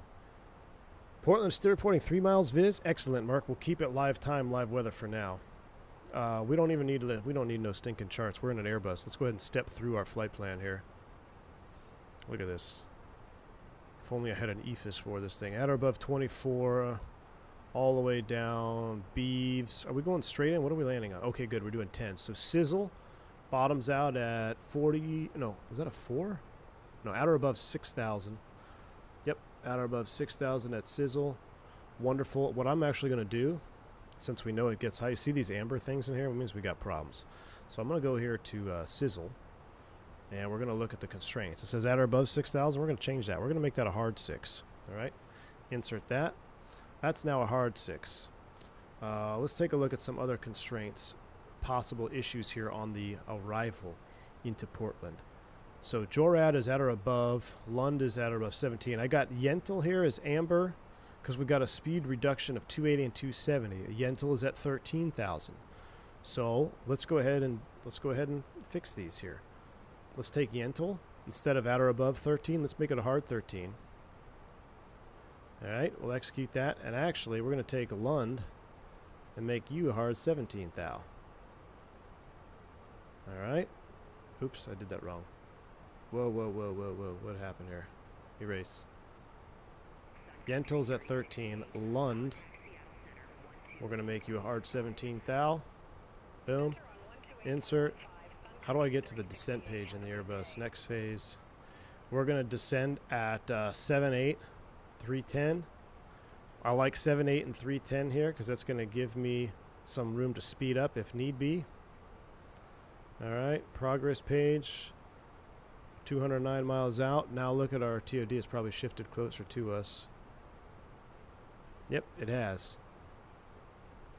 And we got a 56 knot headwind, so we're looking good there.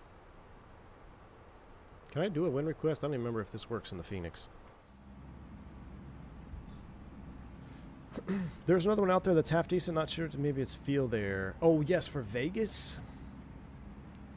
Might have to look that up because yeah, we haven't flown Vegas but twice, 3 times maybe in 2024. So it's just so jacked for my sim. I think if I took some time and try to fix the issues, it would be better, but I don't know. You've got it in your sim right now. Does the trick, but mid-trip, so I can't go out and find who it's by. No worries, Turks. I'll do some digging.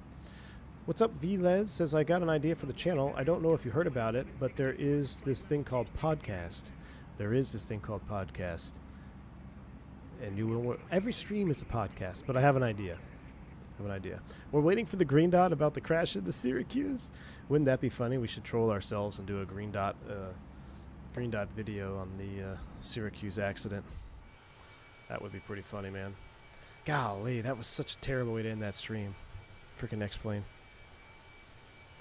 Key 6, funny looking Boeing. It is, man. Listen, everyone voted for this Key 6, and I said it's at the beginning of the stream. All of you that say I don't listen to polls obviously have no idea what you're talking about, because this entire year I've listened to the poll results. Every single one of them I've listened to the poll results for this year. And now, since you guys voted for Phoenix after I got my Boeing EFIS, you've unlocked the 10 out of 10 737 streams in a row cheat code. So, it's happening. There was one crucial forgotten switch that left the entire flight in grave danger. Oh my goodness. Glide Slope Pro has a Vegas? Glide Slope Pro. Ah, that's the one. Okay. AJ, I don't lie like a rug. You're missing it. As it's the Christmas period, how about summer landing in a squally snow blizzard into Orlando International? Yeah. No thanks. No snow in Orlando. You might have crashed your plane for me. Your plane. For me, 24 loses network connection and the whole flight is ruined because it won't reconnect. Interesting. That's an interesting issue. Nah, Key 6. I've followed the polls this year. Every single one of them. I did a poll today, and I followed it. Phoenix BFU with a real Airbus captain will always win polls. Yeah. So excited for the Indian build DFW. I'm excited to finally have an airport DFW that's gonna be up to snuff. I hope it's as good or a greater quality than their JFK for 24. Their JFK for 24 is actually becoming one of my favorite airports in the sim. LAX, for some reason, for me, runs real heavy. Andre Henry's finally getting it. Yeah, this year. Exactly. Yeah, we're 2 days into the year. It doesn't matter. The entire year. The channel is more interesting when the poll is 4 heavies. Then the thumbnail comes in and it's a 152. I know it. Any chance for some Euro 73 ops? Yes, indeed. That was one of the requested items. I did make a post, a Happy New Year post, and I've been reading all of them. There's been, I think, 60-something comments. I've tried to read every single one of them for recommendations and things people like and dislike or want changed or added. That was one common theme, is more abroad operations. And I agree.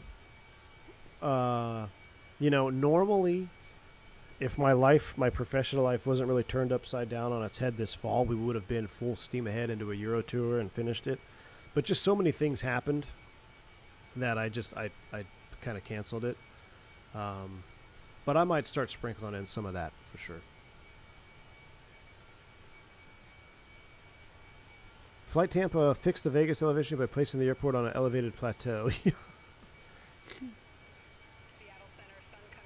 you want to fly cardboard box for the board sounds, hey man, don't sleep on the cardboard box. My son actually made cardboard airplane just the other day.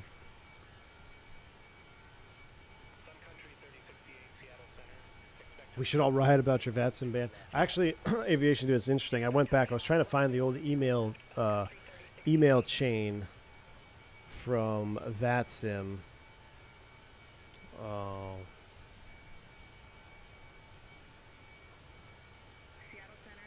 Because I was starting to think, am I the one going crazy here? And then I realized, no, I'm not. Yeah, I was banned because the name I was logged into on the network did not match your name on the VATSIM account. It said, and that was because of the one that was made several years before, blah, blah, blah.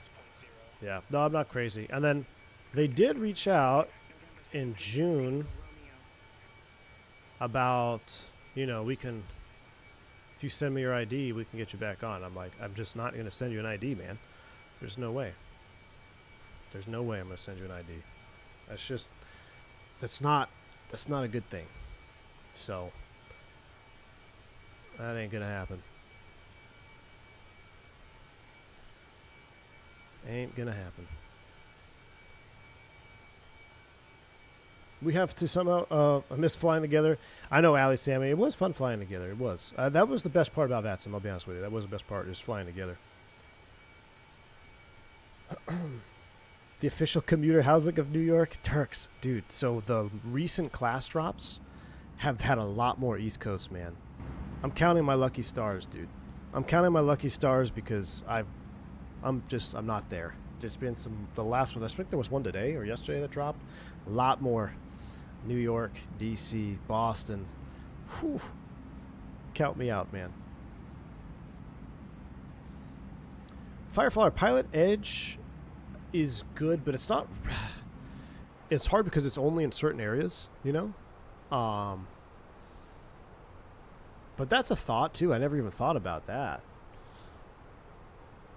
I've never thought about that, dude. Forgot all about Pilot Edge. I really had nothing bad about Pilot Edge, except we got one controller that got a little sassy with us one day and whatever, but it is what it is. The thing that it's weird. Pilot Edge is kind of a double-edged sword. It's a really good training tool. But one thing that I don't like, but I do like, because you have coverage everywhere, is you talk to the same person, right? So you hear the same voice if there's not multiple controllers on. So ground, tower, departure. You know, it just... I don't like that, but there's no way around it. But I do like that you always have service. I don't know. You could still fly along anywhere, even if there is an ATC to allow others to fly along. Really? Fireflyer? Is that how that works? I did not know that's how it works. Yeah. They definitely hold you to higher standards, that's for sure. Yeah. I think in terms of Pilot Edge, though, that is a really good training tool. If you're PPL, or going to IR, you just want to practice radio comms. Pilot Edge is where you need to be, because, like I said, you'll have the same controller, but you're going to have guaranteed service in those areas, and it's a phenomenal training tool. Being able to talk to another person on the computer and simulate what you need to be saying in the real world is so huge. It's so huge. To be training right now in aviation and having these tools available to you, whether it's the sim itself, Pilot Edge, VATSIM, it doesn't matter. Heck, even beyond ATC, to just kind of get the aviation language going through your brain is huge. Those are all very good things to have going on your time off when you're studying between flight lessons and stuff. I mean, that is a very good, I guess, a group of options. West Coast USA, yeah, $30 a month, exactly. It is payware, you know. There is that. Live ATC is great too. Yep, live ATC. Just listening to air traffic control is how you learn the language. That's really it. I mean, you got to practice speaking it for sure, but to train your ears, live ATC, VATSIM, Beyond ATC. Beyond ATC is very clear, so it's that will help to a lesser extent, but it's very clear communication. But live ATC for sure.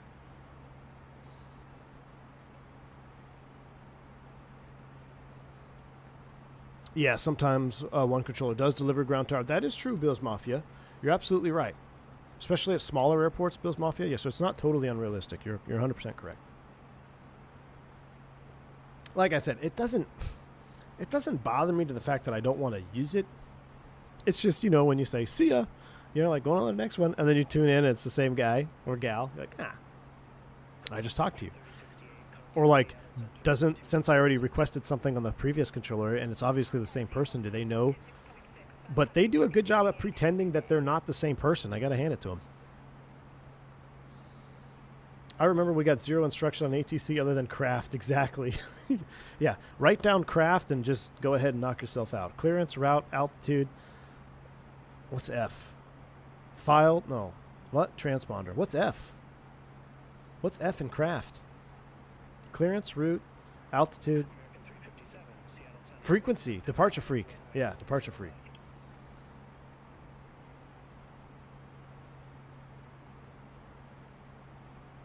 Yep, departure freak. Do you ever fly bush IRL with your family? No, I've never taken my family up bush flying. Beyond ATC is gold dust for building confidence? Yes, it is.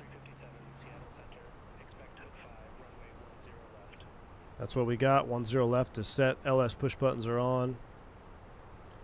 Roger that. 10 left on the hood. We'll start down here pretty soon. Another, about 10 miles we're going to start down. So let's get a last bit of outside view in. Get the last bit of outside view. And then we're going to be inside here. I was reading the FAA was looking to hire 2,200 controllers in 26. Wow. I spent almost 20 years on comms in the forces, got my PPL in the 90s, but I still had mic fright on VATSIM. Go figure. Dougal, you know what's funny is, like, I honestly would get more nervous on VATSIM, or actually Pilot Edge for sure, than I would real world. Like, real world, I didn't. Because I feel like on Pilot Edge specifically, they're waiting for you to screw up just a tiny bit so they can chew you out. And some people need that to learn. They need that. Some people don't. But regardless, I know it's like VATSIM a little bit, but definitely to a lesser extent than Pilot Edge.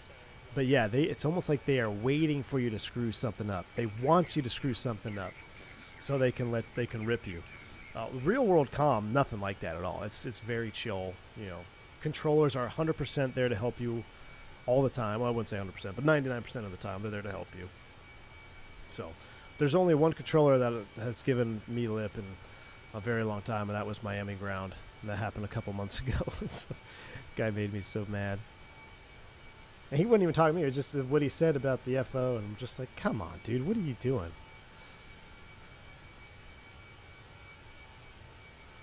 I got yelled on Pilot Edge by Keith. I don't know if Keith's the guy, but I think he's the guy that yelled at us too. Alberto D, how you doing, my bud? At AFW, I find it funny they have a switch to ground when it's not busy, and so it's just text to parking via Alpha. Job security, Michael. All right, time to start down. Job security, Michael. Portland landing runway 10 left. All right, descend via. Altimeter 29er. Oh, we never set destination data? I thought we did. Let's go ahead and set, what was the bottom? 4,000? We're about 5 out. Let me just set 5 real quick.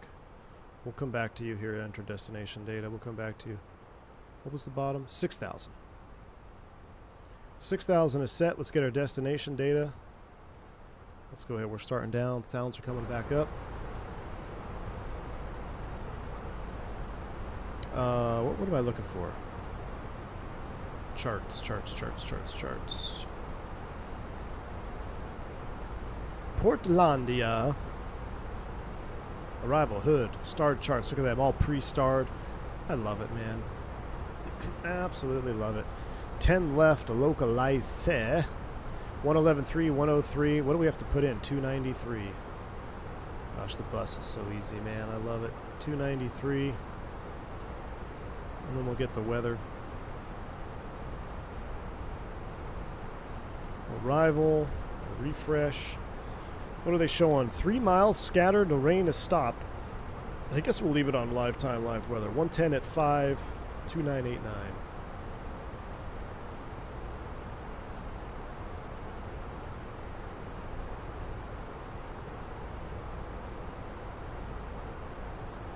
All right, that's it. That is the extent of... That is the extent of setup for the Airbus. Look at the idle flashing. Oh man, I missed the bird. Such a good bird.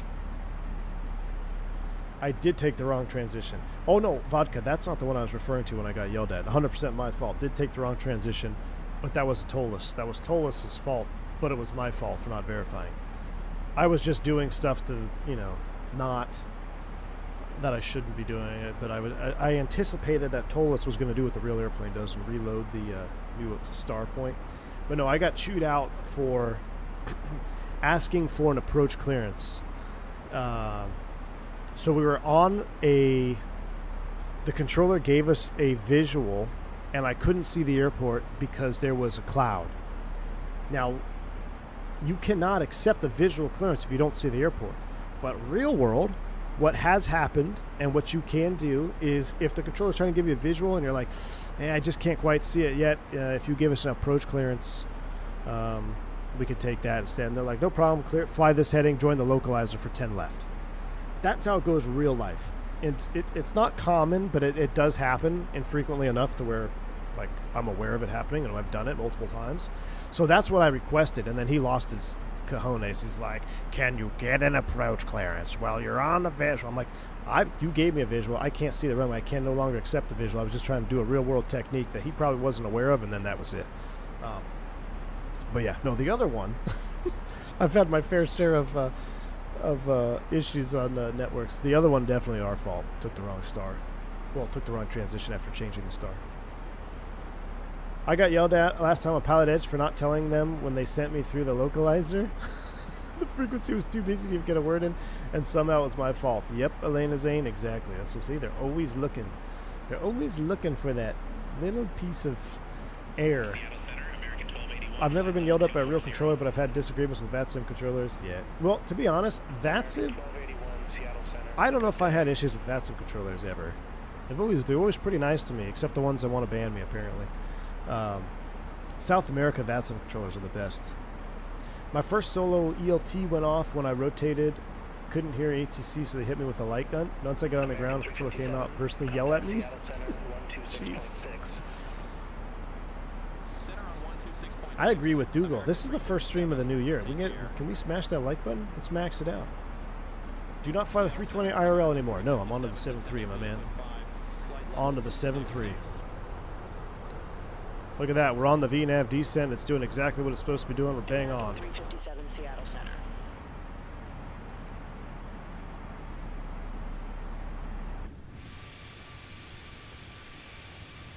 Man. Baby bus sharklets. Awesomeness. Does the 321 descend faster? No, not really. The 319 and 321 both can descend faster than the 320 because you get the different speed brake deflection with the autopilot on. 319, I feel like, is always, to me, it was always the, I use this term very lightly, hot rod of the fleet. Like, so you had the 19s, 20, and 21s. So 319, I never felt like I was going to be left high because I could always get down.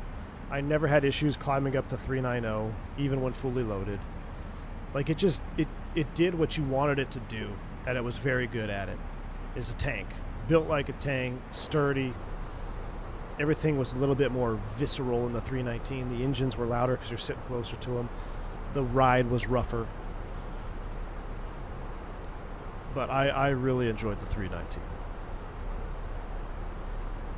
Dougal, I don't know if anybody's flying the 18 anymore. I think London, British Airways had one for a while. I don't know if they still do or not.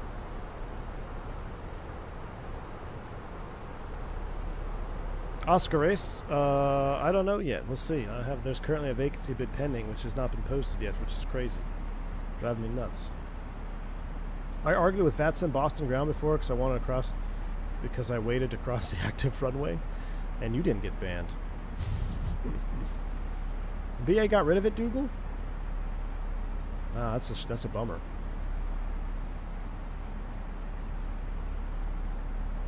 That's a bummer. Well, that's actually, we simulated that on our first ever long haul on the channel, a 7-hour long haul. We hit 7,000. All right, here's the thing. I'm going to keep an eye on the like button right now. Hit the like button if you remember the first long haul we ever did. Speedbird 2 or Speedbird 1, JFK to London City, and the total is 319. It was a 7-hour long haul because we hit 7,000 subs. I saw one person remember. V1's new base will be San Jose. Man, I wish. A couple more like buttons got smashed for that. Yeah, that's a couple. British Airways stopped flying it in the pandemic. They flew them from London City to JFK in all business class. Yeah. It's epic. Favorite bird I've flown with the 762. They were the old Continental birds, and they had more powerful 300 engine on it. Oh, wow. We load that thing up with people and fuel it for a 12-hour flight. Climb right to 390. That's insane, man. That's awesome. I wish, again, a heyday of aviation, 1990 to 2001. Like, you had so much more to look at, so much more variety. Now you don't even see 7.6s anymore. You rarely see 7.5s. 7.5, 7.6. I love seeing those with hot and heavy bare metal. I took a 7.6 bare metal from DFW to Honolulu. First vacation with the wife. I don't even think we were married yet. Actually, no, we were. No, were we? No, we were not married yet. Actually, I can't remember. Maybe we were married.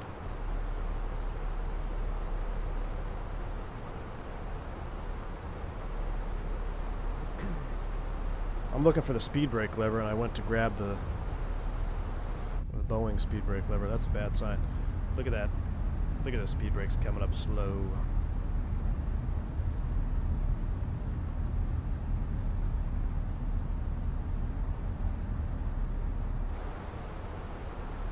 All right, 17 thou. Where's all the VNAV problems you guys were talking about? Speed alt star. She's going to level here, and then we're going to drop down. I'm waiting for Beyond HC to have angry VATSIM settings to really spice up my sim sessions. Oh, Biggs, what's going on, buddy? Happy New Year. That'd be funny.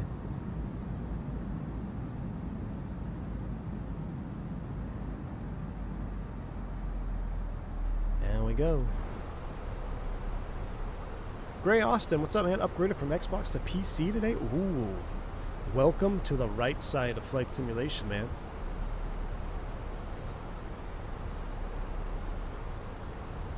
Transatlantic 321, how would you feel flying 78 hours on a narrow body? Count me out, Aston F1. If you're going to cross the ocean, it's got to be on a wide body. Period. That's my opinion. Should be on a 7.4. Beyond ATC kills my frames on 24? Colby, well, what model matching are you using, number one? And number two, have you tried dialing down the amount of traffic that you have parked or en route, etc.? There's the settings to dial those down. I would start there. Maybe you're just populating too much traffic.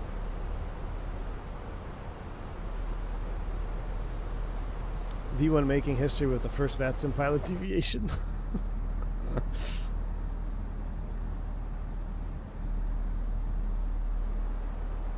The sounds are so spot on, guys. Hey, Turk Karen, are you still here? The wing flex, is it scripted, Turk Karen? It looks like we have scripted wing flex. Nah, I know we don't. It's Phoenix.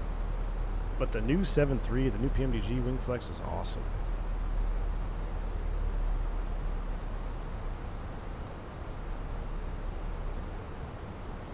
Alright, thrust idle, descent, down we go. She's gonna need a little help here, we'll see. It's trying to slow to 270. Oh, we're through 18,000 feet, we gotta do our things. That's coming on. Seattle Center, American 1281, descending via Hood 5, flight level 240. Flight Thomas first landing. American 1281, Seattle Center. Real life, Migs. Fuel stop in Panama? Who's in a fuel stop in Panama? Air Bolivia started doing 10 hours in a 738 in 2025. 10 hours in a 738? Dude. There's a long flight that's that I know they do on the MAX. They go Miami to... what is it?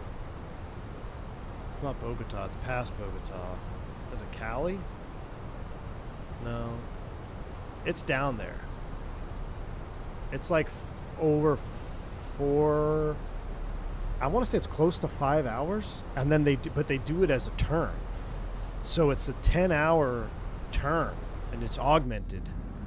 So you have a one relief pilot on the 7.3, which I thought was pretty crazy. And it's a red eye. Gross. Lima. Is it Lima? Maybe it is Lima, yeah. Dude, freaking Lima turn? You kidding me? I haven't been to Lima in years. We used to do it on the bus out of DFW, and then we used to do it out of Lauderdale.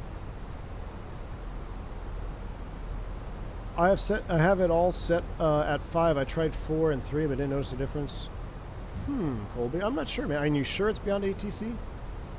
Yeah, I don't think it'd be Lima. It's something Turks that's like I want to say it's close to 5 hours one way, and then but they come back. I saw it. It's on the I think it's on the Union like Beware pairing thing. I saw it on the website, or no, you know what it was? It was the sleep recommendation thing on the website. They have I think it was on the crew base page. They had a sleep preparation for X pairings, and that was one of them. All right, getting ready to go through 10,000 feet. We'll get those on. We'll do that. We're getting into the engine anti-ice potential situation here. So engine anti-ice is on, plus 7C on the TAT. Man, our VNAV has been spot on. Where's the VNAV haters? Climb to 370, my man. Good to see you. Thank you for the $5 super chat. Very, very kind of you. Says, flew my first XLR flight, IRL JFK to LAX. Brand new car smell, but still crappy crew coffee with shades of blue juice.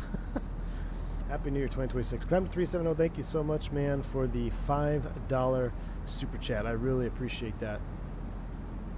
Very kind of you, man, and Happy New Year to you. Yep. Crappy crew coffee with shades of blue juice. My goodness. You know, Turk was telling me that there's some of the XLRs that he has they've got espresso machines on them or something. All right, getting ready to go through 10,250. She's ahead of the game, but I'm going to help her out here. I'm going to use a little speed brake here.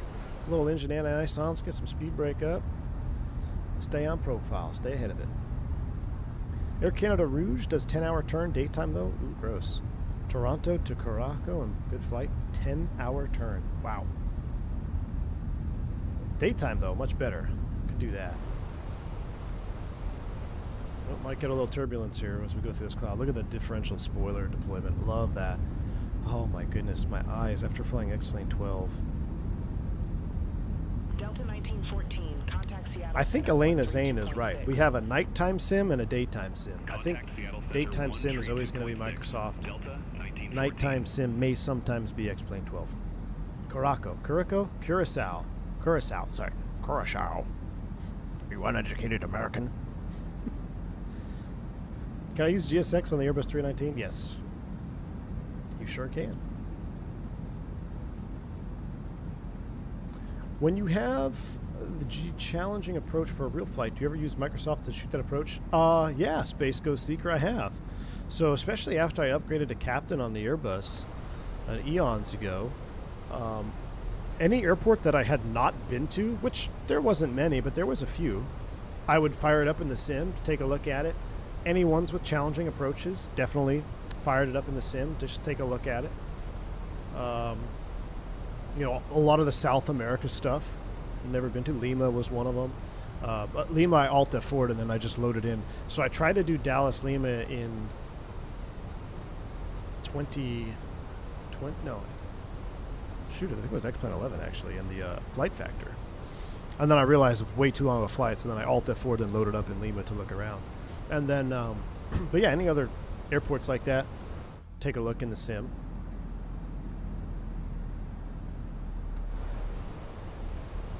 Lattes, that's what it was, lattes.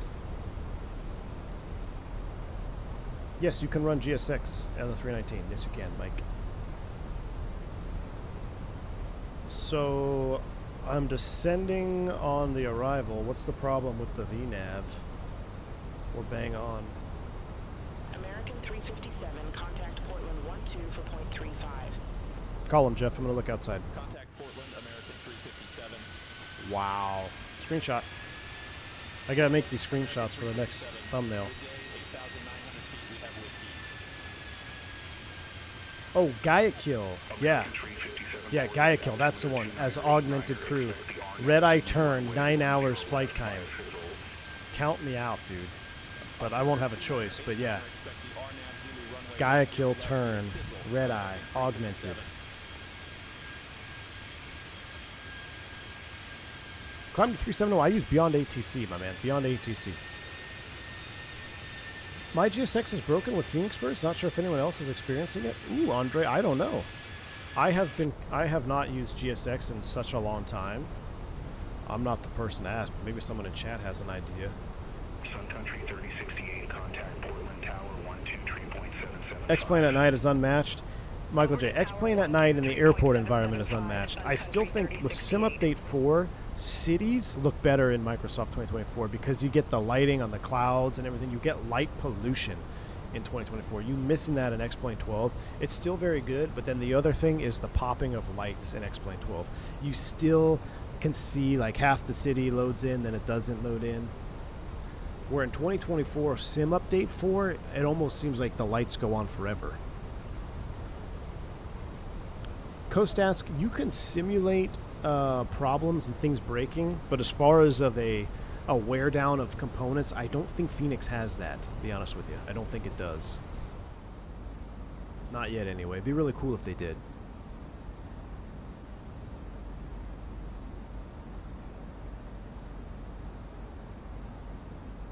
Can't recognize aircraft, really? I think it's time to quit GSX, Andre. Back in the day, Caribbean turns out of the Northeast were all flown augmented. Oh, wow. Yeah. Yeah, Caribbean out of the Northeast. That's a long way down. Migs dropping in the $14 super chat. My man, appreciate you. V1 has 3 stream settings. Phoenix, happy, relaxed. 7.3, okay, should still be able to read chat every 2 minutes. Press 5 more levers. Learjet, where are we? Why is it doing that? Chat has left the chat. Well said, Migs. Thank you so much for the super chat, man. Happy New Year to you. Yeah, you can see I can read a whole lot more chat messages in the A320 series of aircraft, right? Yeah. People get upset when they want to fly on the Lear and I don't look at the chat. Migs, that Lear 35 just got an update too. We might have to fly it. But shoot, man, from takeoff to flight level 410, I cannot look at the chat or we're going to crash. That Lear is just such a handle. So much to handle, man. But yeah, I think the Phoenix were the most relaxed streams, right? It's an Airbus, man. You can't screw it up.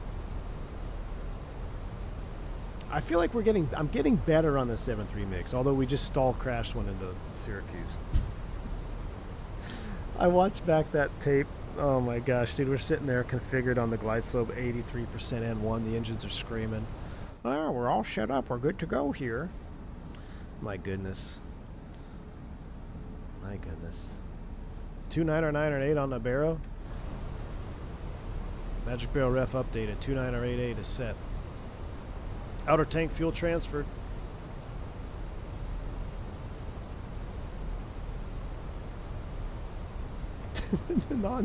Trim just hanging out at 10 degrees, nose up stab. Like, oh, yeah. Well, for all the VNAV haters out there on the 319, I gotta be honest with you, I didn't see any issues today. It's been bang on the whole time here. I mean, we did a few little pilot things by trying to help it out. Some arrivals are different. Some arrivals, you can get hosed. Some arrivals, I don't know, but no issues today. We got one more. We're at 8. We're going down to 6 and 210 is the speed. We got 230 here, which we're at. A little bit below 8. She's going to make it. Yep. And then 6 at 210 will be good to go.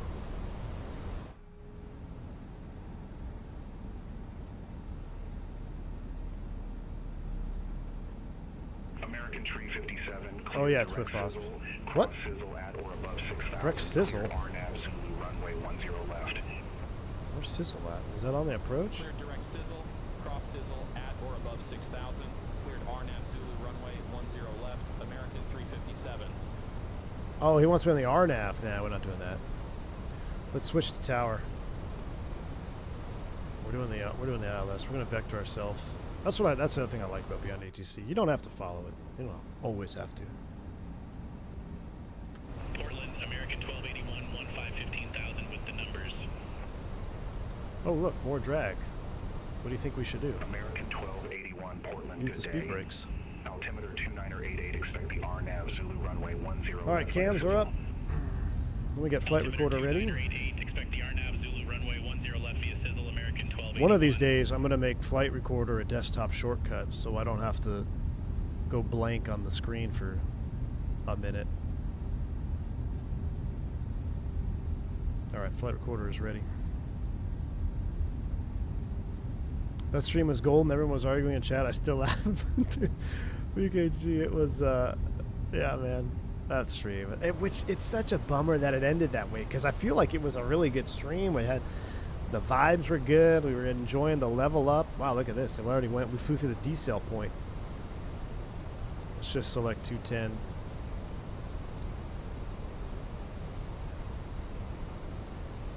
And we'll give ourselves a vector here. See if I remember how to do this. We'll take Buxom. Chat, how do you... Oh, I have to do direct Buxom. I was trying to bring it to the top. What's the radial in? What's the final approach course? 105. Nope. Oh my goodness. How do you fly Airbus? 285? Yep. Insert. Pull heading. Descend 4,000. Thrust throttle open descent. Turn right heading 280. Let's get down below this. I did a Boeing, man. I went to collect it. I went to bring it to the top. Gosh, the Fenix model is 10 out of 10. Fenix is such a good... I don't care if you're the most hardcore Boeing fan in the world. The Fenix flight simulation package, whether you own the 320 or all three, it's unmatched, man. It's amazing. Model, textures, sounds, EFB, unmatched. And I'm a huge PMDG shill, according to the internet. And beyond HC, you can ignore or ask for the approach you want. Yes, T-Tut company, but that would require me to click on the chart and then have to ask for an approach. I'd rather just ignore them. I like doing things I can't do real world, T-Tut company. Like, I can sit here and we can brief the departure procedure for 10 minutes, or we could just say YOLO and move them up to Toga and run dry numbers because it won't tell us we can't do it wet. Now, there is a time and place for 100% realism.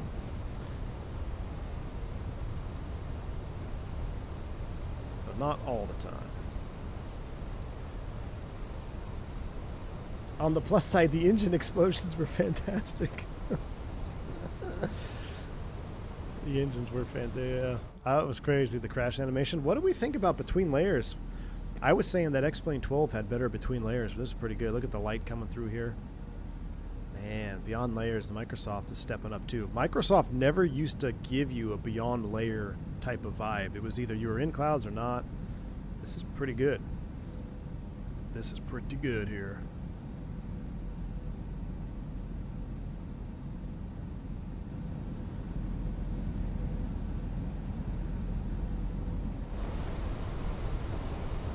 Alright, I'm going to let this guy in because...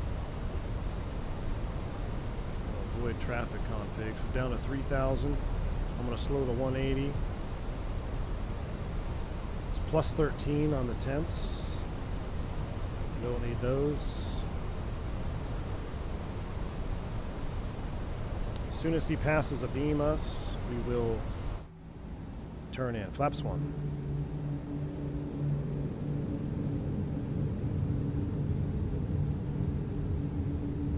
Flight of the Navigator vibes, indeed. That sounded like new flap sounds.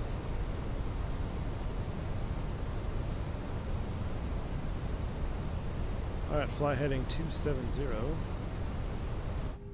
Flaps 2.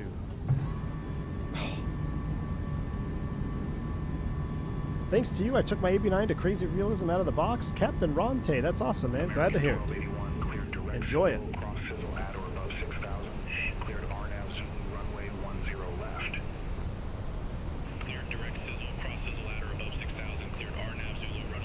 What's this guy doing? Is he a helicopter? I don't know what he's doing. We're going to cut in. We're going to cut him off. I think it's going the other way. Ooh, Empire Air. I will say I like that about Beyond HEC too. Is the traffic is awesome. Train is on ND.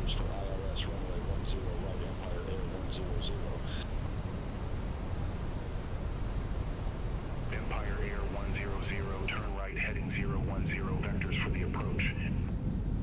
Turn right heading 010, Empire Air 100.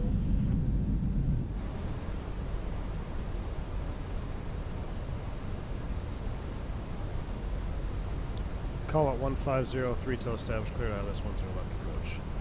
Alright, approach 2. Portland Delta 27. Lights do something, I think. We have X-ray. Delta 2764 Portland, altimeter 2988, expect the RNAV Zulu runway 10. I don't know if I vectored myself in between two of these guys or what's going on here. Altimeter 2988. Got traffic from the other side. What is the engagement criteria for LNAV on the 737? You have to be within 90 degrees of center line and 5 miles from the course? Shoot, I forget. Let me check that question. I know it's 90 degrees, within 90 degrees, and within 5 miles? 10 miles, maybe?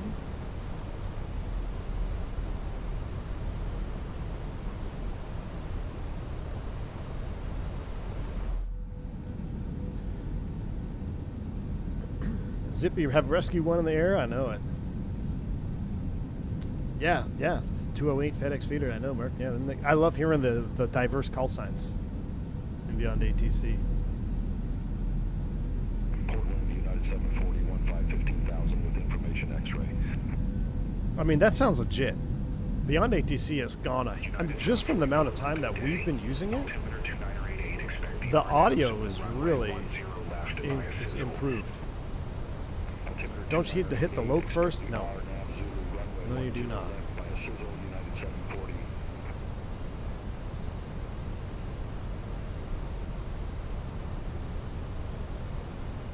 Alright, lope is captured. Outside air temp. It's plus 13 still. Wow, look at this cloud environment. Look at the flaps shaking out there. Oh my gosh, it's so real.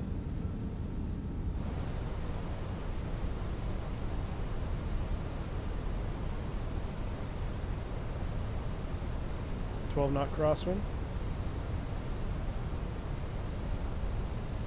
The bus is back, Jeff. What's going on, buddy? Welcome in.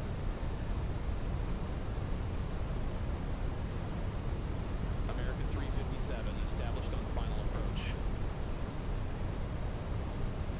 American 357 affirm. Local glad slope's alive. American 357 contact Portland Tower 123.775. Take care.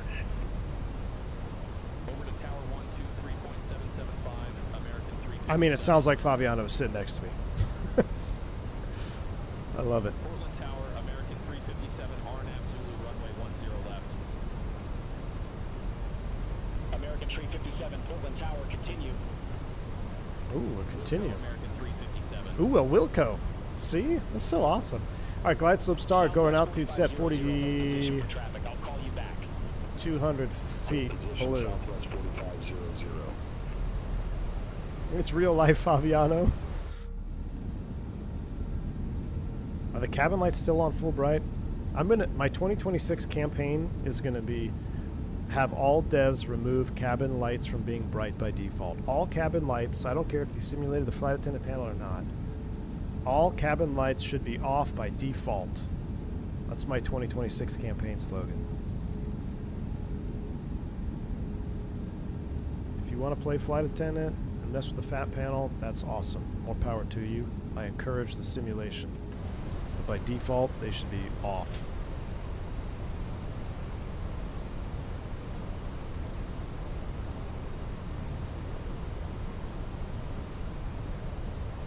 What do they default to in Phoenix? Full bright? This is a great time to check. I ain't got time to check that. Let's just go back to our charts.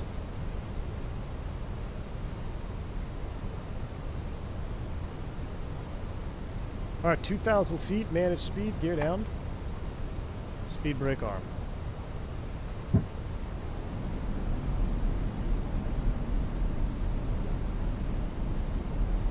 Are we going to get approach lights or are we going to be cooked?